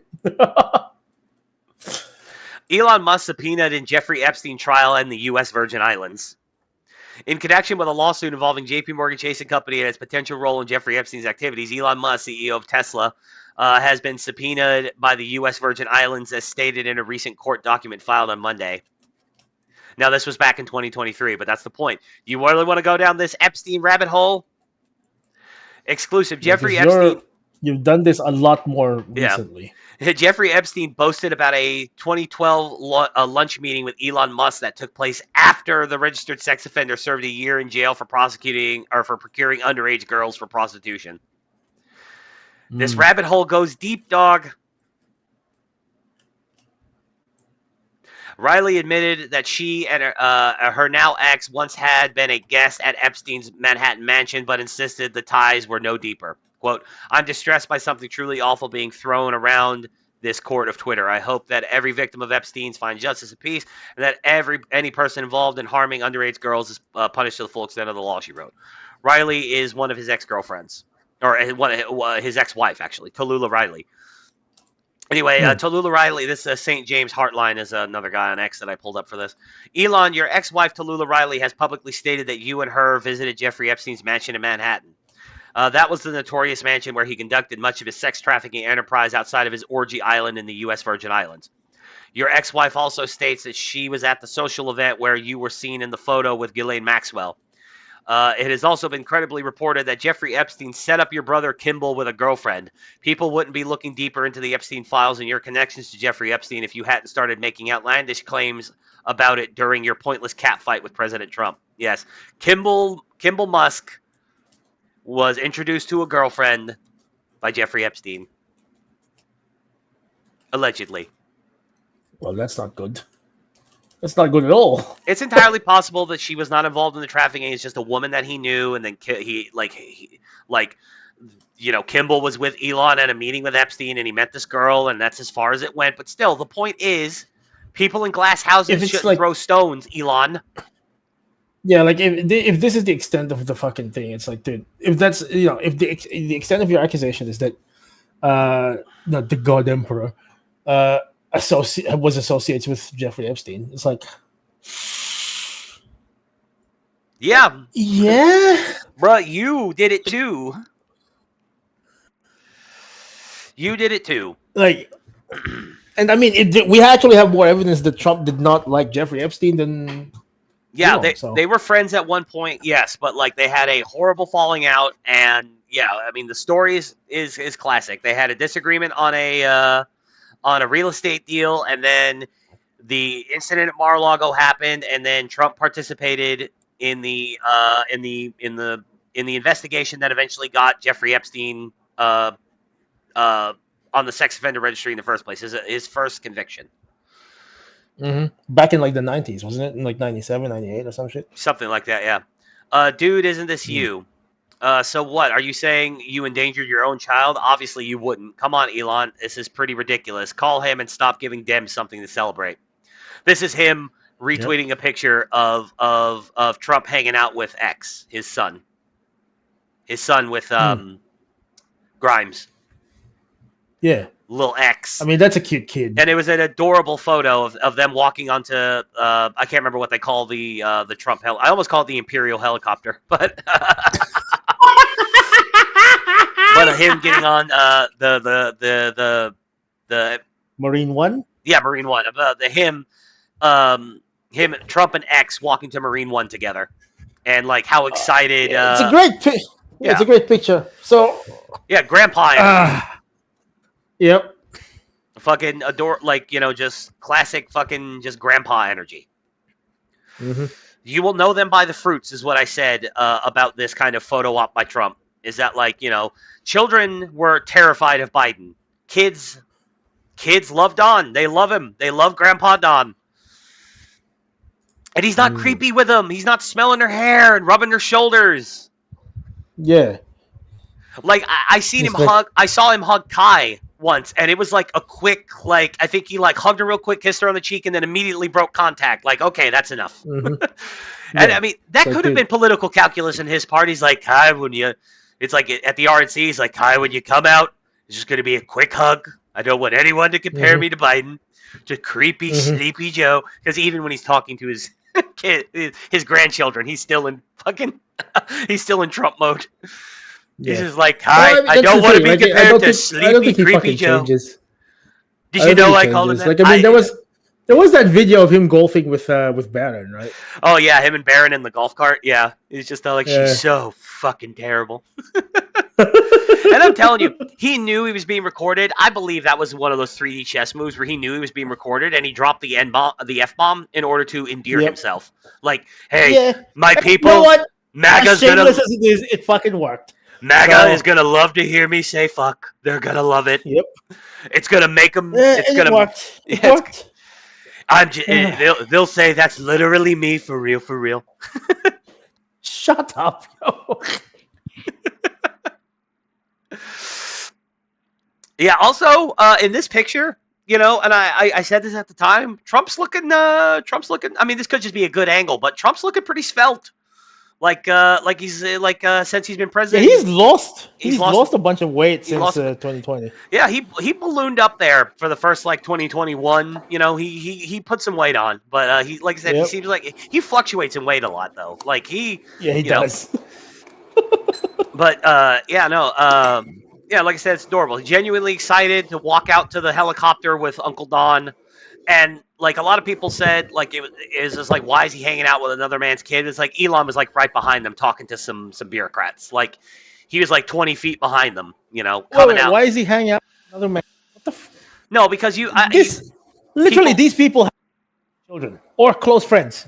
Like this is yeah, what. it's like, come on, Like, man. we have in the other server that we're in, right? Like, Yeah. we have a couple of people who live near each other, Hmm. hang around each other's kids all the time. Yeah, I know. It's Like, a stupid criticism to make. It's people just grasping. But yeah, no. But the No, point it's is, because these people legitimately do not have any families or friends who are that close to them yeah, that they could trust their children with them. Like that's what this tells me. This is just a bunch of childless redditors fucking complaining about things they don't know jack shit about. but yeah, and the point here stands. So if you knew that Trump was in the Epstein files, why did you let your kid hang out with him? I think that's a fair question. So yeah, I think that Elon was thoroughly fucking embarrassed pretty much all day Friday. Like, I don't think I saw a single tweet of his. Like, MAGA really came at him hard. It's like, Yeah. you don't want to ride this train, Elon.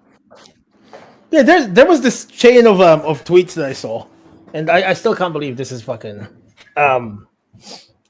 this is even our actual politics right now, right? I'll DM it to you. I think you've seen it, but I'll DM it to you anyway. Then you can sort of have a look at it. But like, dude, what the fuck? Okay, let me take a look at this. Yeah, here, let me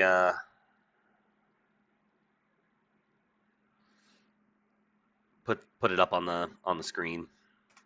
Well, maybe not because it. Okay, well, it's too late now. Like the guy that sent the links put Cunny X on it No, because of course he did. No, look, see. oh, You know how they put like some weird word in front of it, like fix up or whatever. yeah. Apparently, there's a version that's called Cunny X. I mean, that's not a big deal. Like, that's not a big deal. Now It's not that the nigger X one I probably wouldn't have put up there, but and also Yeah, that one doesn't work anymore. By the way, Discord nuked that one. That one doesn't work anymore.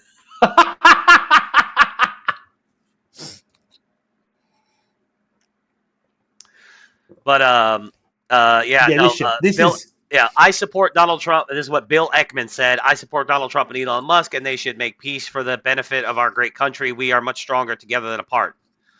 Elon says, you're not wrong. Heidi Briones said, please make up. Don't kiss, though. And then Elon laughs about it. yeah. This is I think by this point he realized he was having like an autistic crash out and was like, Yeah. I believe it is not good. a phone call has probably occurred already. I One think can only hope. a phone call has already been like, Elon, what are you doing? What are you doing? We were great friends. We had a good thing going. Like, but yeah, and then of course just to kind of put the nail in the coffin to this, Trump Epstein were best buddies, and Trump was no. The only thing that I can say about President Trump is that he is the only person who, in 2009, when I served a lot of subpoenas on a lot of people, or at least gave notice to some pretty connected people that I wanted to talk to them, he is the only person who picked up the phone and said, let's just talk. I'll give you as much time as you want. I'll tell you what you need to know, and was very helpful in the information that he gave, and gave no indication whatsoever that he was involved in anything untoward whatsoever, but had good information that checked out and that helped us, and that we didn't have to take a deposition of him. That was in 2009? That was in 2009. So, do you know if there's any truth to James Patterson's claims that Trump kicked Epstein out of Mar-a-Lago? I've definitely heard that. I definitely heard that. I don't know that it was Trump himself as opposed to a manager there. But it's Trump's club, so yeah, people credit him. I've heard the rumor that Epstein was kicked out of there for allegedly trying to pick up somebody's daughter or something like that. But I think I did chase that down as far as I could and never was able to confirm it. But I heard. I'm on the same boat with that. The only thing. Epstein believed that Trump caused him to be initially investigated by law enforcement in 2005 after the two had a fight over a property near Mar-a-Lago, an allegation that, if true, could arguably be seen as a heroic move by Trump regardless of his motives. That was from 2024. So yeah, he and then of course there's the I want to say it was around 2005 or 6 whenever he got asked that I don't have it pulled up, but that famous clip, I can't say much. He's a bad man. He's a very bad man. I can't say much, but he likes young girls. He likes very young girls. It'll come out. Likes them a little too young. And then he said it'll come out, but that he couldn't, that he wasn't in a position to talk about it. But yeah, it's Trump had no connection to Epstein. Well, that's not true. They used to be friends. They partied together, but Epstein partied with every New York billionaire. Like that was the social circle that he ran in. Like, this is how desperate the Dems are in terms of things. Because we had a discussion about this in one of the servers, right? Like about the Democrat establishment, especially in California. Mm-hmm. And it was all over the world, but all over the world, all over the United States, but it was especially in California, about the Democrat establishment's connections to fucking what's his name, Jim Jones. Yeah.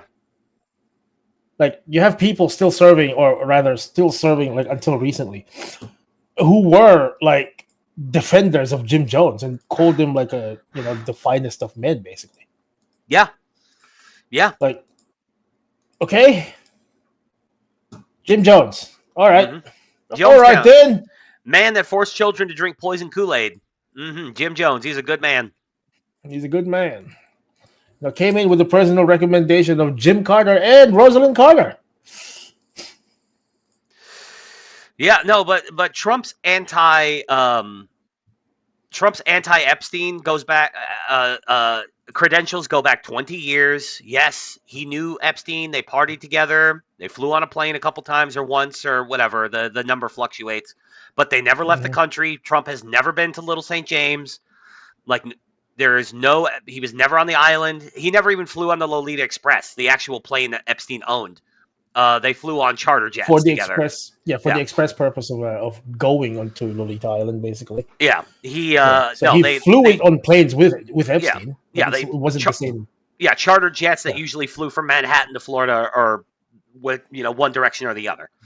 But yeah, and then in the early 2000s, they had a huge falling out, and then the incident at Mar-a-Lago happened, and then Trump participated in the investigation that got him his first First real conviction. Yeah, and then and Donald Trump has been consistent 20 years. Epstein's a bad man. Like, so Elon, but like Elon knows he's wrong, or at least he's trying to save face because he deleted it. Like, I'm pretty sure phone calls happen. I think they've talked at this point. I think at some point somebody called somebody. I don't know who called who.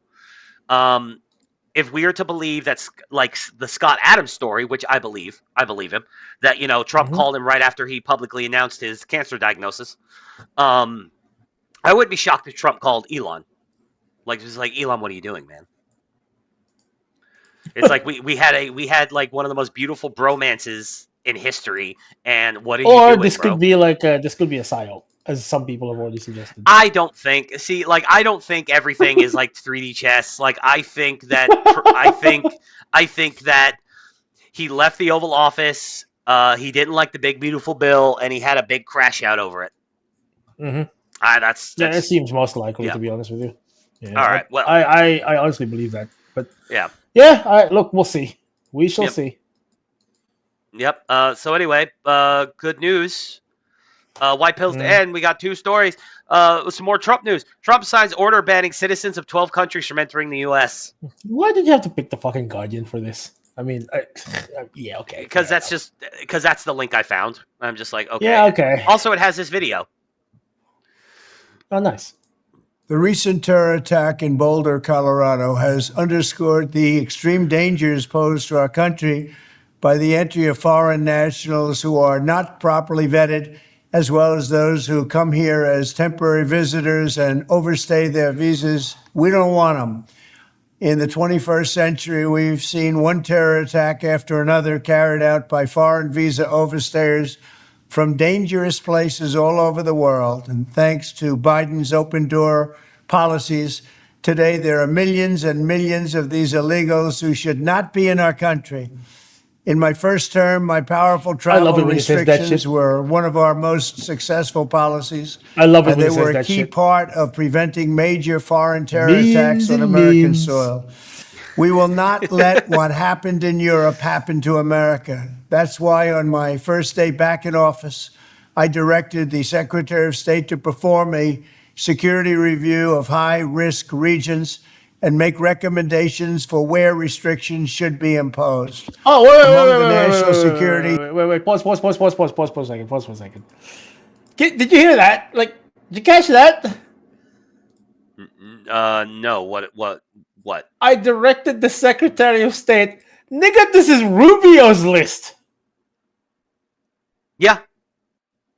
Based. Mm-hmm. Everyone's been skipping out on Rubio's fucking, what do you call it again? Glow up or whatever? Yeah, I walked back all of my bro. criticisms of Marco Rubio when he was initially tapped. I was like, Swamp Creature, I don't like it, but he has been a real one. He will have all the medals. I take it all back. By the end of the administration, he will have every job. Well, he's the token Hispanic hire, right? Like, yep. He's the one that works. Yep. I mean, he's just like, I can do it. I can do that job. I'll do it for half.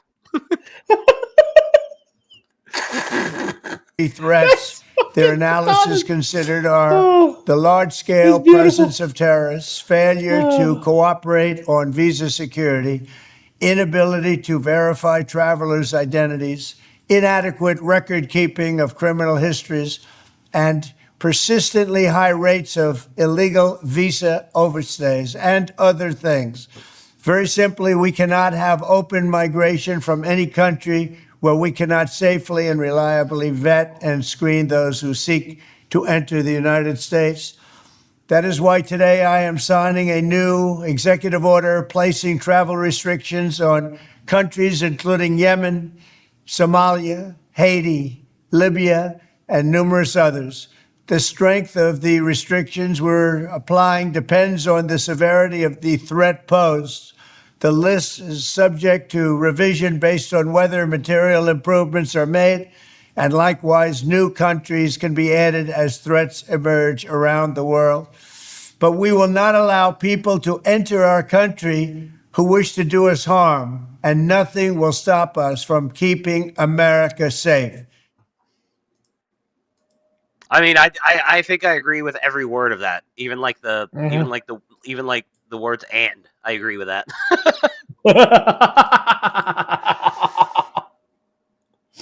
I mean, yeah. I can't say I blame you. Can't say I blame you. I'm just really, I don't know. I'm happy for him. He seems like he's really stepping into the role. Talking about Rubio, right? Like, just clearly becoming more based. Just. I don't know. He like I walk it all back. Like it's like a bit of a war hawk, and he still is a bit of a war hawk. He's probably, I wouldn't be surprised if Rubio was still like Donald clearly doesn't want to go to war with Iran, much to the chagrin of Bibi. But but I do believe that probably Rubio is all like, I don't know, Don, we probably should consider going to war with Iran. But he also Rubio's a follower. When Don says, no, Marco, we're not going to war with Iran, he's like, yes, sir. Can I at least ban Iranians from coming to the U.S.? Fine, if it'll shut you up. But yeah, the nationals of Afghanistan, Myanmar, Chad, Congo, Guinea, how do you say Eritrea? Eritrea. Yeah, Eritrea, Haiti, Iran, Libya, Somalia, Sudan, and Yemen. Egypt should be on that list too, but whatever. Yeah, well, technically Egypt is an ally, so I don't. Oh well, yeah. I don't think we can. I say we as if I'm American. Fully like get them out, but yeah, I suppose that's true. Yeah. But I'm trying to think. None of these countries. None of these countries are technically allies. No, you're right. Okay, yeah, I didn't put that together. But anyway, all these countries will be fully restricted from entering the U.S. according to the proclamation. Meanwhile, the entry of nationals of Burundi, Cuba, Laos, Sierra Leone, Togo, Turkmenistan, and Venezuela will be partially restricted. Cuba? No commies. Venezuela? We're tired of communists coming into our country. Maybe they're like, putting apart like the genuine refugees from these places, I guess. Yeah, probably. And that's the only way I can think of. That's the reason why they would have. And they would have that, like those countries specifically, like off the list, Ma'am. The U.S. president said that he considered foreign policy, national security, and counterterrorism goals in deciding the scope of the ban. Trump had queued up the ban in an executive order signed on the January 20th, his first day back in the White House, instructing his administration to submit a list of candidates for the ban by March 21st. Fucking Muslim ban 2, electric boogaloo. It's not really a Muslim ban, though. No, it's not. It's not. No. Trump has, because, listen, Venezuelans are not fucking Muslims. Cubans are not Muslim. No, they're not. Although Afghanistan, Myanmar, Chad... Myanmar is not Muslim. Is Myanmar not Muslim? I thought it was. Myanmar is a fucking Southeast Asian country. It's full of Buddhists. Oh, I thought it was Muslim. My bad. No. Well, is the Congo one of the Muslim African countries? Kind of. It's one of those things. Ma'am. I don't think so. Like I believe it's mostly Christian, but it probably is. Yeah. Trump has cited a range of jurisdictions for the bans, including national security. The thing is, it's as far as I'm aware, right? It's mostly Christian, but what the Congo used to be, right? What? Well, I mean, in this context, I'm not sure what you're referring to. Okay, so it used to be the place that the belt. It first became famous, quote unquote, being like the Belgian, basically like the personal fief of a King Leopold. Oh, okay, yeah. And I mean, look at what's surrounding it.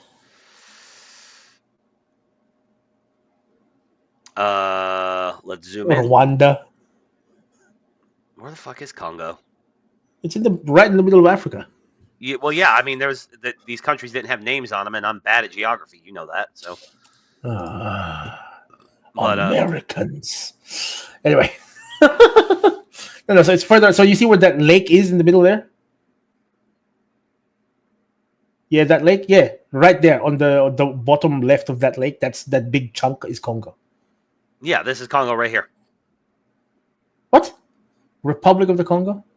Yeah. Nani? I'm thinking of the wrong Congo. Never mind. Yeah, who's bad at geography now, motherfucker? Fuck you, bitch. Wait, nah. That map has a fucking. Oh, there's two Congos. Never mind. What is the Congo? What is the Republic of Congo? And what is the Democratic Republic of the Congo?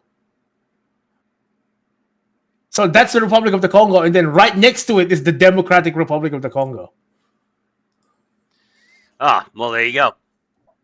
That fucking Africa, man. God damn it. Anyway. But yeah, as far as I'm aware, that's also like mostly Christianity. There was a 90s movie called Congo with crazy white gorillas. Really? I've never heard of it. Oh, really? Well, Yeah, no, it was like a 90s like action movie where they go to the Congo to find diamonds, and they find like these weird white super gorillas. It's a fucking weird movie. You just have to see it. Okay then. Yeah, it's called Congo. I see. It's based on a Michael Crichton novel, I'm pretty sure. Say the guy who wrote the Jurassic Park books. Yeah, Jurassic Park. Yep. Yeah. Okay. Well, yeah, I've never heard of it, so I'm just. Trump has cited a range of justifications for the bans, including national security and concerns that visitors from these countries are overstaying their visas, which they are. Which they are. Yeah, that's true. That might be it. Is that they're mostly like overstays and shit? Yeah. Yeah, but he also specifically said in the statement, even though he had them start making the list in January, but he did say in the statement that he's finally signing the list, signing the EO because of the terrorist attack, the series of terrorist attacks by foreigners. So yeah, but yeah, no, and like as you say, jokes aside, it's not a Muslim ban because there's tons of Christian countries that aren't allowed to come here. Mm-hmm. So I would say a lot of these, like Afghanistan, Iran, Libya, Somalia, Sudan, Yemen. These are all Muslim countries. A lot of visa overstays, but then also a lot of terrorists. Sudan. Well, from that list, right? Let's see. Afghanistan is pretty much a fucking no-brainer, I think. Eritrea, there's also like there's currently like a civil war there, as far as I'm aware. Like there's this thing between that and Ethiopia about there's this dust up with the Oromok people. Huh? I haven't heard about any of that. No. Oh, okay. Well, there's that. Haiti is pretty self-evident, I'd say. Iran is also self-evident. Libya is also self-evident. Yemen. Somalia is also self-evident. Sudan is also self-evident. Yeah. Like literally, the only thing that I don't know anything about here is Myanmar, Chad, Republic of the Congo, and Equatorial Guinea. That's it. Like, yeah, I don't want Yemenis coming here because even though we got a ceasefire going on and we're trying to make peace with Yemen, we did just get done blowing up a fuckload of Houthis. So I'm like, yeah, the last thing I want is a bunch of pissed off Yemeni people coming to the United States. Well, the thing is, like, pissed off Houthis at least, because how are you supposed to tell the difference? I'm not like, this is me not being racist or anything. I'm just legitimately asking the question: how is someone who is not part of that racial group supposed to tell the difference? I don't know. Like, how are you supposed to tell the difference between a Pakistani and an Indian, for example? Right, like like they can detect it. Like they can say, like, someone from that region, right?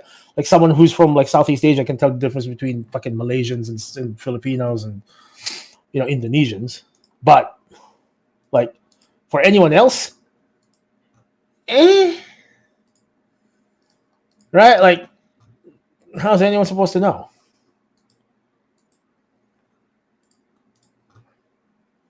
No idea. Hmm. So one last, but advocates and experts have said that blanket travel bans discriminate against groups of people based on ethnicity alone, which is fine. Like, yes, I do not I deny this. legitimately do not have a problem with that. Yes, Yep. I do not deny this, and I do not care. They will probably result as the travel bans did during Trump's first term. He signed off on a list that Obama made. In the separation of families, the ban on the travel from Haiti, Cuba, and Venezuela could be especially impactful in U.S. communities with huge immigrant populations from those countries. I don't care. I don't care. Like, assimilate, bitch. Yep. So one last thing, Trump did a good thing there. I would like my moratorium. I know I'm never going to get it, but I'm just saying I would like my moratorium. So anything that restricts immigration, I'm not anti-immigration, as I've said ad nauseum. I'm not, but we have a lot of house cleaning to do. Maybe we could take a 10-year break from issuing new visas until we get our affairs in order, and then we can open it back up. I don't disagree. Like, I say this as an immigrant as well. Yes. Right. Like, well, yeah. We need to stop until we can figure out what the hell is going on. Right. Like, isn't that something he said in his first run? Something like that, yeah. Yeah, and again, in the scenario, in the model that I'm laying out, in the scenario, in the alternate universe where you guys came to the U.S. instead of going to New Zealand and Australia, like, because you're already here before the moratorium would go into place, and you're here in good standing, then it wouldn't affect you anyway. Like, I would like to assume that I'm a citizen already by that point. Yeah, by that point, yeah, sure. I genuinely do not understand, like, people who have been somewhere for like so fucking long and are, number one, not citizens, and number two, can't even speak the language. It's like, literally, what in the fuck are you doing? Like, what have you been doing for that time?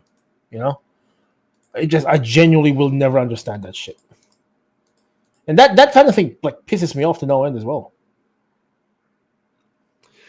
Yeah, and it gives the rest of us a bad name. Like, what? Yeah, like, we're at a point where, a large chunk of Americans genuinely want zero immigration ever again. And honestly, ethno-nationalism, it's not even close to a majority. This is a very small chunk. But I will say that ethno-nationalism in the United States is more popular now than it ever has been in my lifetime. Yeah, it's definitely on the rise. And it's all because of shitty immigrants acting like assholes.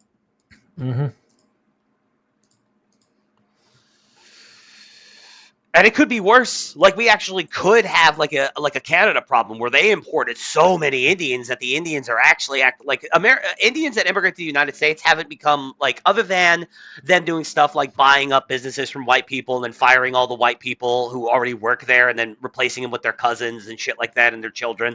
Like, other than little things like that, buying apartment buildings, evicting everybody, and then, raising the... That's still bullshit. But, yeah, I'm not happy about any of that, but no, but then you go look at, like, what's going on in Canada and, like, in the cities, and they're just like all the Indian men are acting like total fucking creeps. They're not street shitting. They're not street shitting. The literal fucking, real life equivalent of St. Bob's and Virgin. Yeah. Like, that's actually happening. We know Canadians who is just all like, the cities are terrible. Like, right now, all the Indians in the cities is bad. So yeah, I mean, that's just India. So it's possible, it can get out of control. But anyway, final story, last white pill to end.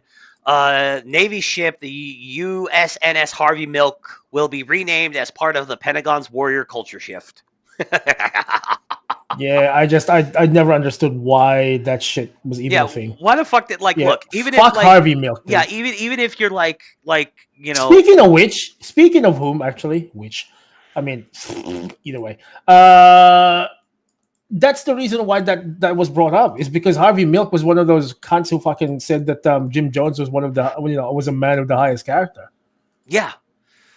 Yeah, and, like, Harvey Milk was not a good dude. He was a fucking leftist. He liked to have sex with underage boys. Like, this is not a secret. I'm not, like, I am not telling lies about Harvey Milk. But, like, why would we make him a fucking, a namesake for a Navy ship? Yeah, why would we name a this battleship is not after beating him? This is not beating the fucking, Navy is gay allegations. Yeah. Like, No, bro. it's not. It's not beating it at all. And it's just like he's not like there's like I get why we name ships after presidents. I cannot wait for the U.S. aircraft carrier Trump. Like it's going to be amazing. U.S. Yeah. The USS Donald Trump. The USS CVN 100. Like I can't wait for like a fucking F-35 pilot to take off from the USS Donald Trump. F-35. Nah, what was it again? Or F-57 or something. Or like whatever. Yeah. Like the new project is like. Yeah, whatever. But yeah, a pilot. It's gonna be beautiful, is what it is. Fucking then the USS Donald Trump. USS Donald. But yeah, like I understand why naming ships after presidents. I don't understand why we would name U.S. battleships after gay politicians. Faggots. Like I don't understand that. Faggots. Defense Secretary Pete Hegseth has ordered the renaming of a U.S. Navy ship named after San Francisco gay rights activist Harvey Milk. The news outlet Military first. I don't even just military. That's the name of your news outlet. That's interesting. First reported on a memorandum issued. Yeah, you never heard of it? No, it's literally the dumbest fucking thing ever. It's like, oh, military. What do you report on? Military news. The military. Oh. Okay. Oh well, you know it look, dumb. it does what it says on the tin. It serves purpose, but. But yeah, the news outlet Military first reported on a memorandum issued by the Office of the Secretary of the Navy rolling out plans to rename the oiler USNS Harvey Milk. The outlet imagine being stationed on that boat. like the meme of the Indian guy, at least I think he's Indian, or Arab, he might be Arab, whatever he is, but it's the meme of him just standing there with his fists on his hips with that super disappointed look on his face. Yep. Yeah. It's just like in the stadium, right? Yeah. In the stadium. Yeah. It's like the caption that U.S. is like U.S. sailors when they find out they're stationed on the Harvey Milk. The Harvey Milk.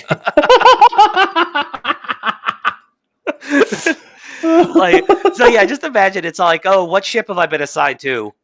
The USNS Harvey Milk. God damn it. Fuck. Now, I'm sure a lot of the Zoomers have no fucking, Zoomer sailors have no fucking idea. Who the hell's Harvey Milk? It's like they're just gonna make fun of the fact that it's called Harvey Milk.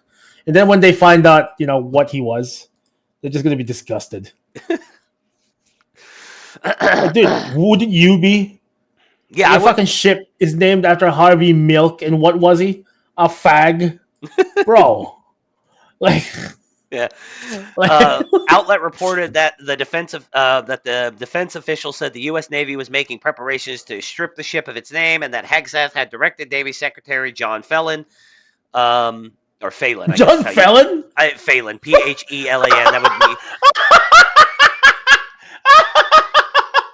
That would be. I'm pretty sure the proper pronunciation of that would be Phelan.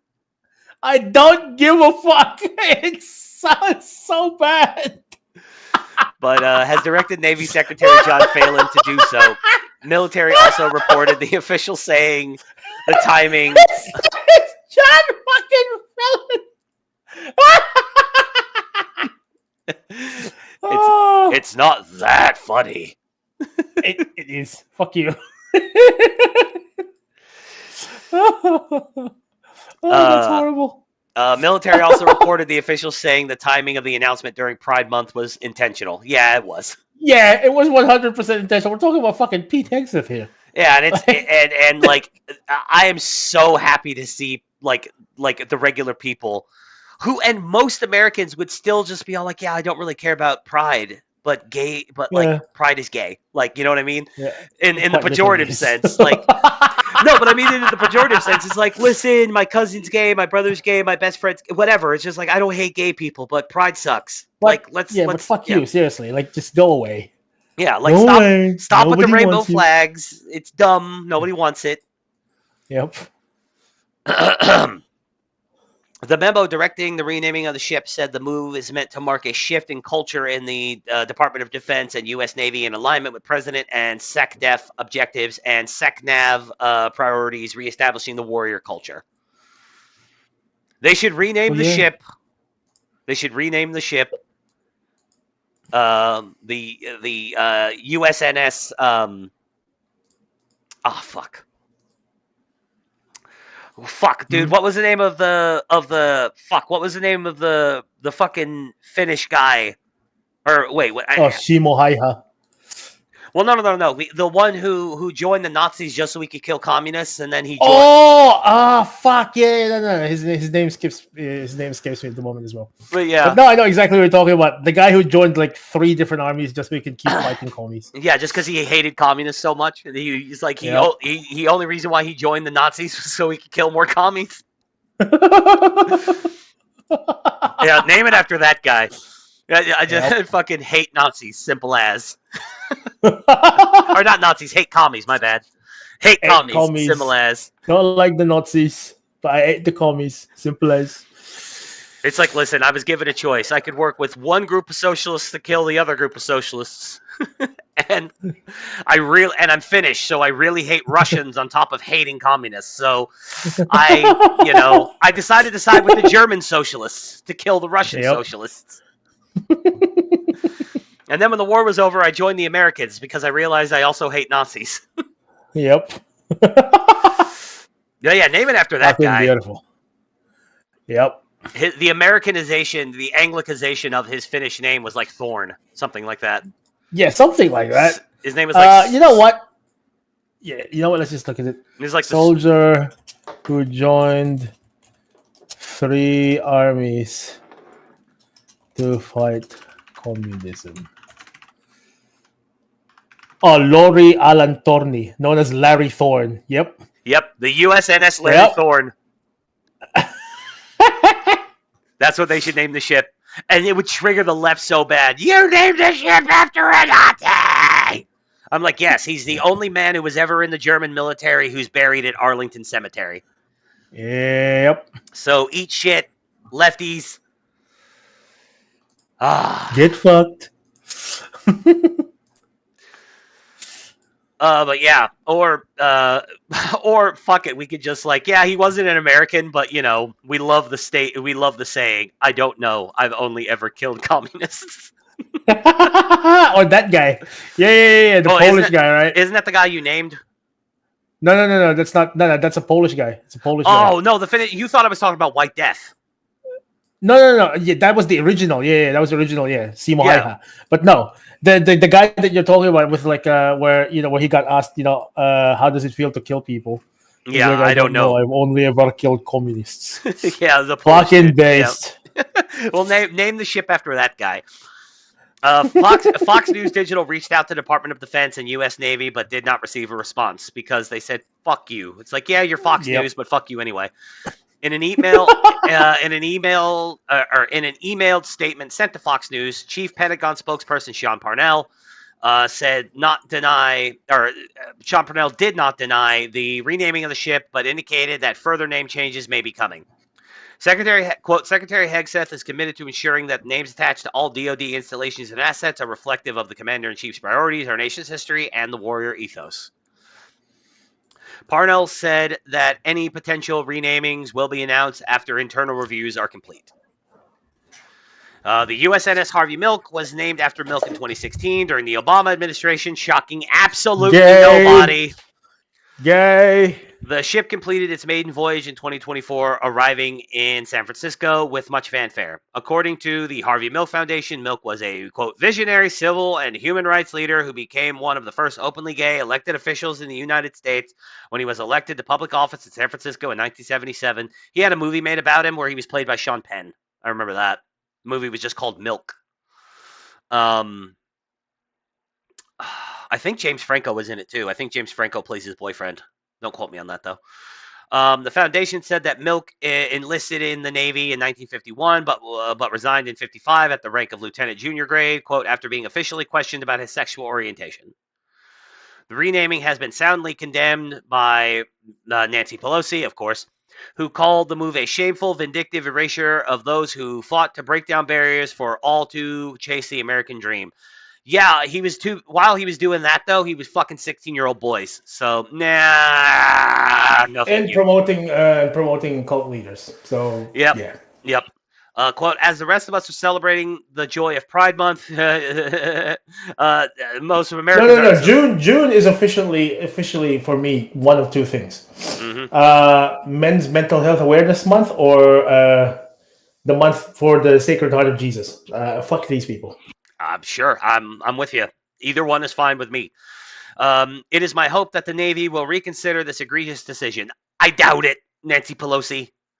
Pelosi claimed that this spiteful move is a surrender of a fundamental American value to honor the legacy of those who work to build a better country. I would argue that Harvey Milk probably didn't do that. Yeah, no, I'm not. I think this is a good thing.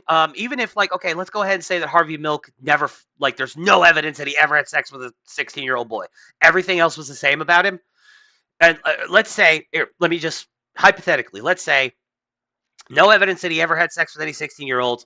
No evidence, and that he never praised Jim Jones. He was just a San Francisco Democrat who was a Navy veteran and got a ship named after him.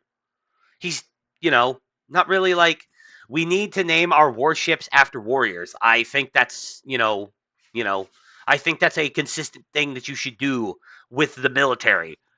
Like, I'm sorry, but we shouldn't have well, I mean, either that or actual, or the way that they used to be named, which is honorable concepts. Yeah, vigilance. Like the unofficial flagship of the fucking United States, right? Mm-hmm. Enterprise. Yep. Enterprise. Or we should name it like, we used to be, yeah. There used to be a lot of higher standards for naming things. Yeah. No. Especially ones that actually represent, fly the flag of the country. Yeah. No, I don't think Ron Paul should have a Navy ship named after him. You know what I mean? No. And he's actually is also a U.S. veteran, by the way. But still, it's not the same thing. You know what I mean? Yep. Mm-hmm. He's not a decorated combat veteran. He served in the Army. I think he served in the Army in Vietnam. I can't remember exactly. But the point is that, he's not this, ultra decorated combat veteran. He's, he's a congressman from Texas. He's a libertarian. He's a doctor. He had so many other things. No, I think it's a good thing. I think... Yeah, what you're saying is there are things that we can honor him for. Naming a warship after him is not one of those things. No, exactly. Right? But I'm just saying to keep it, all things fair, I also don't... Here's this right-wing icon. I don't think he should have a ship named after him either. Mm-hmm. So even if Harvey Milk was not that bad of a guy outside of just being a gay Democrat, he shouldn't have a ship named after him. And then add in all the controversies and all the things about him that weren't great, he definitely shouldn't have a ship named after him. But yeah, instead of naming ships after people, we can go back to naming ships after concepts. Like I said, the fucking USNS Vigilance, the USNS Fortitude, whatever. You know what I'm saying? Like that, yeah. Yep. Name our hospital ships Mercy, Comfort, whatever, shit like that. Yeah. And then I can sort of agree with the idea of naming, the most powerful ships in history at this point, after U.S. presidents, because they But beyond that, warfighters and presidents only, I think would be a good start. It's a good standard. Yeah, it's a good standard to have. Yeah, no, that was a show. Trump and Elon, I really do hope they kind of patch things up. And I do hope that Elon does make some kind of public mea culpa over the whole Epstein thing. Just deleting the tweets, I don't think is necessarily enough. Not for me. Just deleting the tweets is kind of like a bitch move. That is a bitch move. Well, I mean, I have to be fair, and he's not beyond that. He's done that several times in the past. I have been really high and really pissed off and tweeted some shit out, and then I'm like, okay, let me delete that. That was stupid. Yeah, I've done it too, yeah. But yeah, no, he went too far. And you're not Elon fucking Musk. No, that's true. I'm not. No, I'm not the number one. As I'm much not as the number as one much ranked as we Diablo 4 want to player in be. the world. Sorry, what? I said, no, you're right. I'm not the number one ranked Diablo 4 player in the world.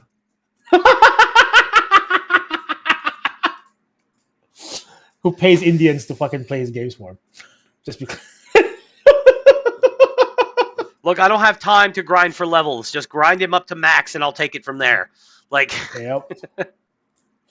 I mean, can you really blame him though? Like, no, I mean, I believe I think it was both. I think like he's clearly streaming himself playing the games.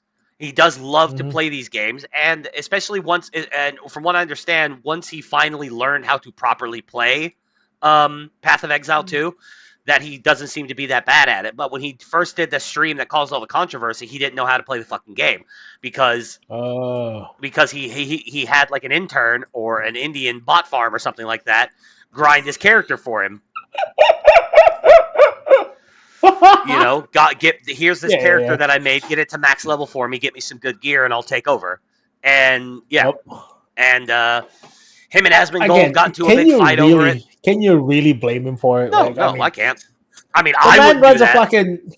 But the man runs a fucking, like a several multinational corporations. It's like, dude, I can forgive him for that. Yeah, like that was a nothing burger story to me. Like the way gamers fucking spurged out over Elon lies about his gaming credentials. He doesn't really. He's lying about playing Diablo 4 and Path of Exile 2 at that super high level, but like his gaming credentials aren't like beyond reproach. He was a top-ranked Quake player back in the day. Like other guys who was? Yes. Really? Well, yeah. Whenever he tells a story, like the clip of him telling the story about being a top-ranked Quake player and playing in tournaments back in the day, when he talked about it on the Lex Friedman podcast, two of the other top-ranked, like world-class Quake tournament players back then both confirmed, yes, Elon was part of the scene. Yes, Elon was very good. Oh, well, there you go. Yeah, okay. But that was Elon. That was early Elon. That was, like late 90s, early 2000s Elon, whenever he was just a PayPal guy. This was before Tesla and SpaceX and Neuralink and Doge and X and everything. Yep. Yeah. So, so the dude does game, the dude plays games, but like, but like people should have also known he's not the, like I remember whenever he released his build for Elden Ring, his Elden Ring build, and everybody was like, what the fuck is this? This is terrible. He beat the game with it. Like, it's confirmed. He did beat the game with that build, but it was a shitty build. Like, apparently it was really bad. Like, I don't know. I don't like Souls-like, so I don't know what a good build is and isn't. But that's almost universally everybody that saw it, that I know in person, and then that I read online said, yeah, as far as Elden Ring character builds go, this is dog shit. I've even heard people say, how did he beat the game with this? Well, then that just, I don't know, that just kind of proves that he's not bad as a gamer. No, it's just, if he beat it with a dog shit build, like it's a time management thing. It's just he doesn't have time to grind a character to max level in autism time sinks like Diablo 4 and PoE, but he still wants to play them. So he just, this is what I have interns for. All right, let me double check something really fast. I'll double check it. Okay, yeah, nope. Just no chats today. Apparently 13 wasn't feeling very chatty. That's okay. 13 probably didn't even watch today. He's probably busy. He's a busy man. He lives out in Illinois. People have lives. But no, thanks for stopping by. When you do stop by, please get in the chat and smash the like button. And this is just the first experiment, but all of my streams going forward, I gotta set up a Clown World Gaming channel on YouTube so that I can double stream to Rumble and YouTube at the same time, and we'll see what gets more views with that. But right now, Rumble's still the winner. Rumble, I got way more views on Rumble this morning than we got on YouTube. We barely got any views on YouTube because YouTube is billions of people. It's way oversaturated. This is why I want to focus on Rumble in the first place, because it's a smaller market, which means I can stand out. We have a better chance of standing out on Rumble. YouTube is also gay. There's that.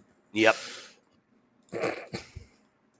And then again, I'm doubling down. Fuck BitChute. Like, as soon as the show's over and I close the stream, I'm gonna go delete the YouTube bookmark off the BitChute bookmark off my bar. I'm done. I'm done with it. Like, I'm sick of it. It's been a long time coming. I've been like, I hate this fucking website. I'm not a fan. Like, it's actually, I love the it's- website. I love the website. I think the company is great. I love what they stand for. But the BitChute users are the fucking worst. I hate them. I'm getting tired of being called a Jew for the most mild of political takes. It's just it's old. To me it's still sad, but like at the same time, yeah, I understand. It's the end of an era. It's the end of an era. That's where BitChute, we like, started. So. yeah, Cloud War Chronicles on BitChute is a thing of the past. It's over. It's done. Donezo. But then, like I said, that's one less platform I have to worry about. I can just focus my time on YouTube and Rumble and just go. But anyway, yeah. Be sure to, like I said, smash the like button. If all the links, I got all the links down in the description. That's got, my X account and all, But pretty soon, the BitChute account won't, the BitChute links won't be there anymore. I'm going to go back and fix all that. Not in old videos, but I mean, moving forward, I'm going to not use the BitChute link anymore. But yeah, sad. No. Yep. Oh, like I said, end of an era. Fuck it. Oh, well. Maybe the BitChute community shouldn't be full of fucking pagan schizo juicebergs. It's really sad how that's the most accurate fucking description of them, but anyway. Yeah. Mm-hmm. But yeah, all right, see you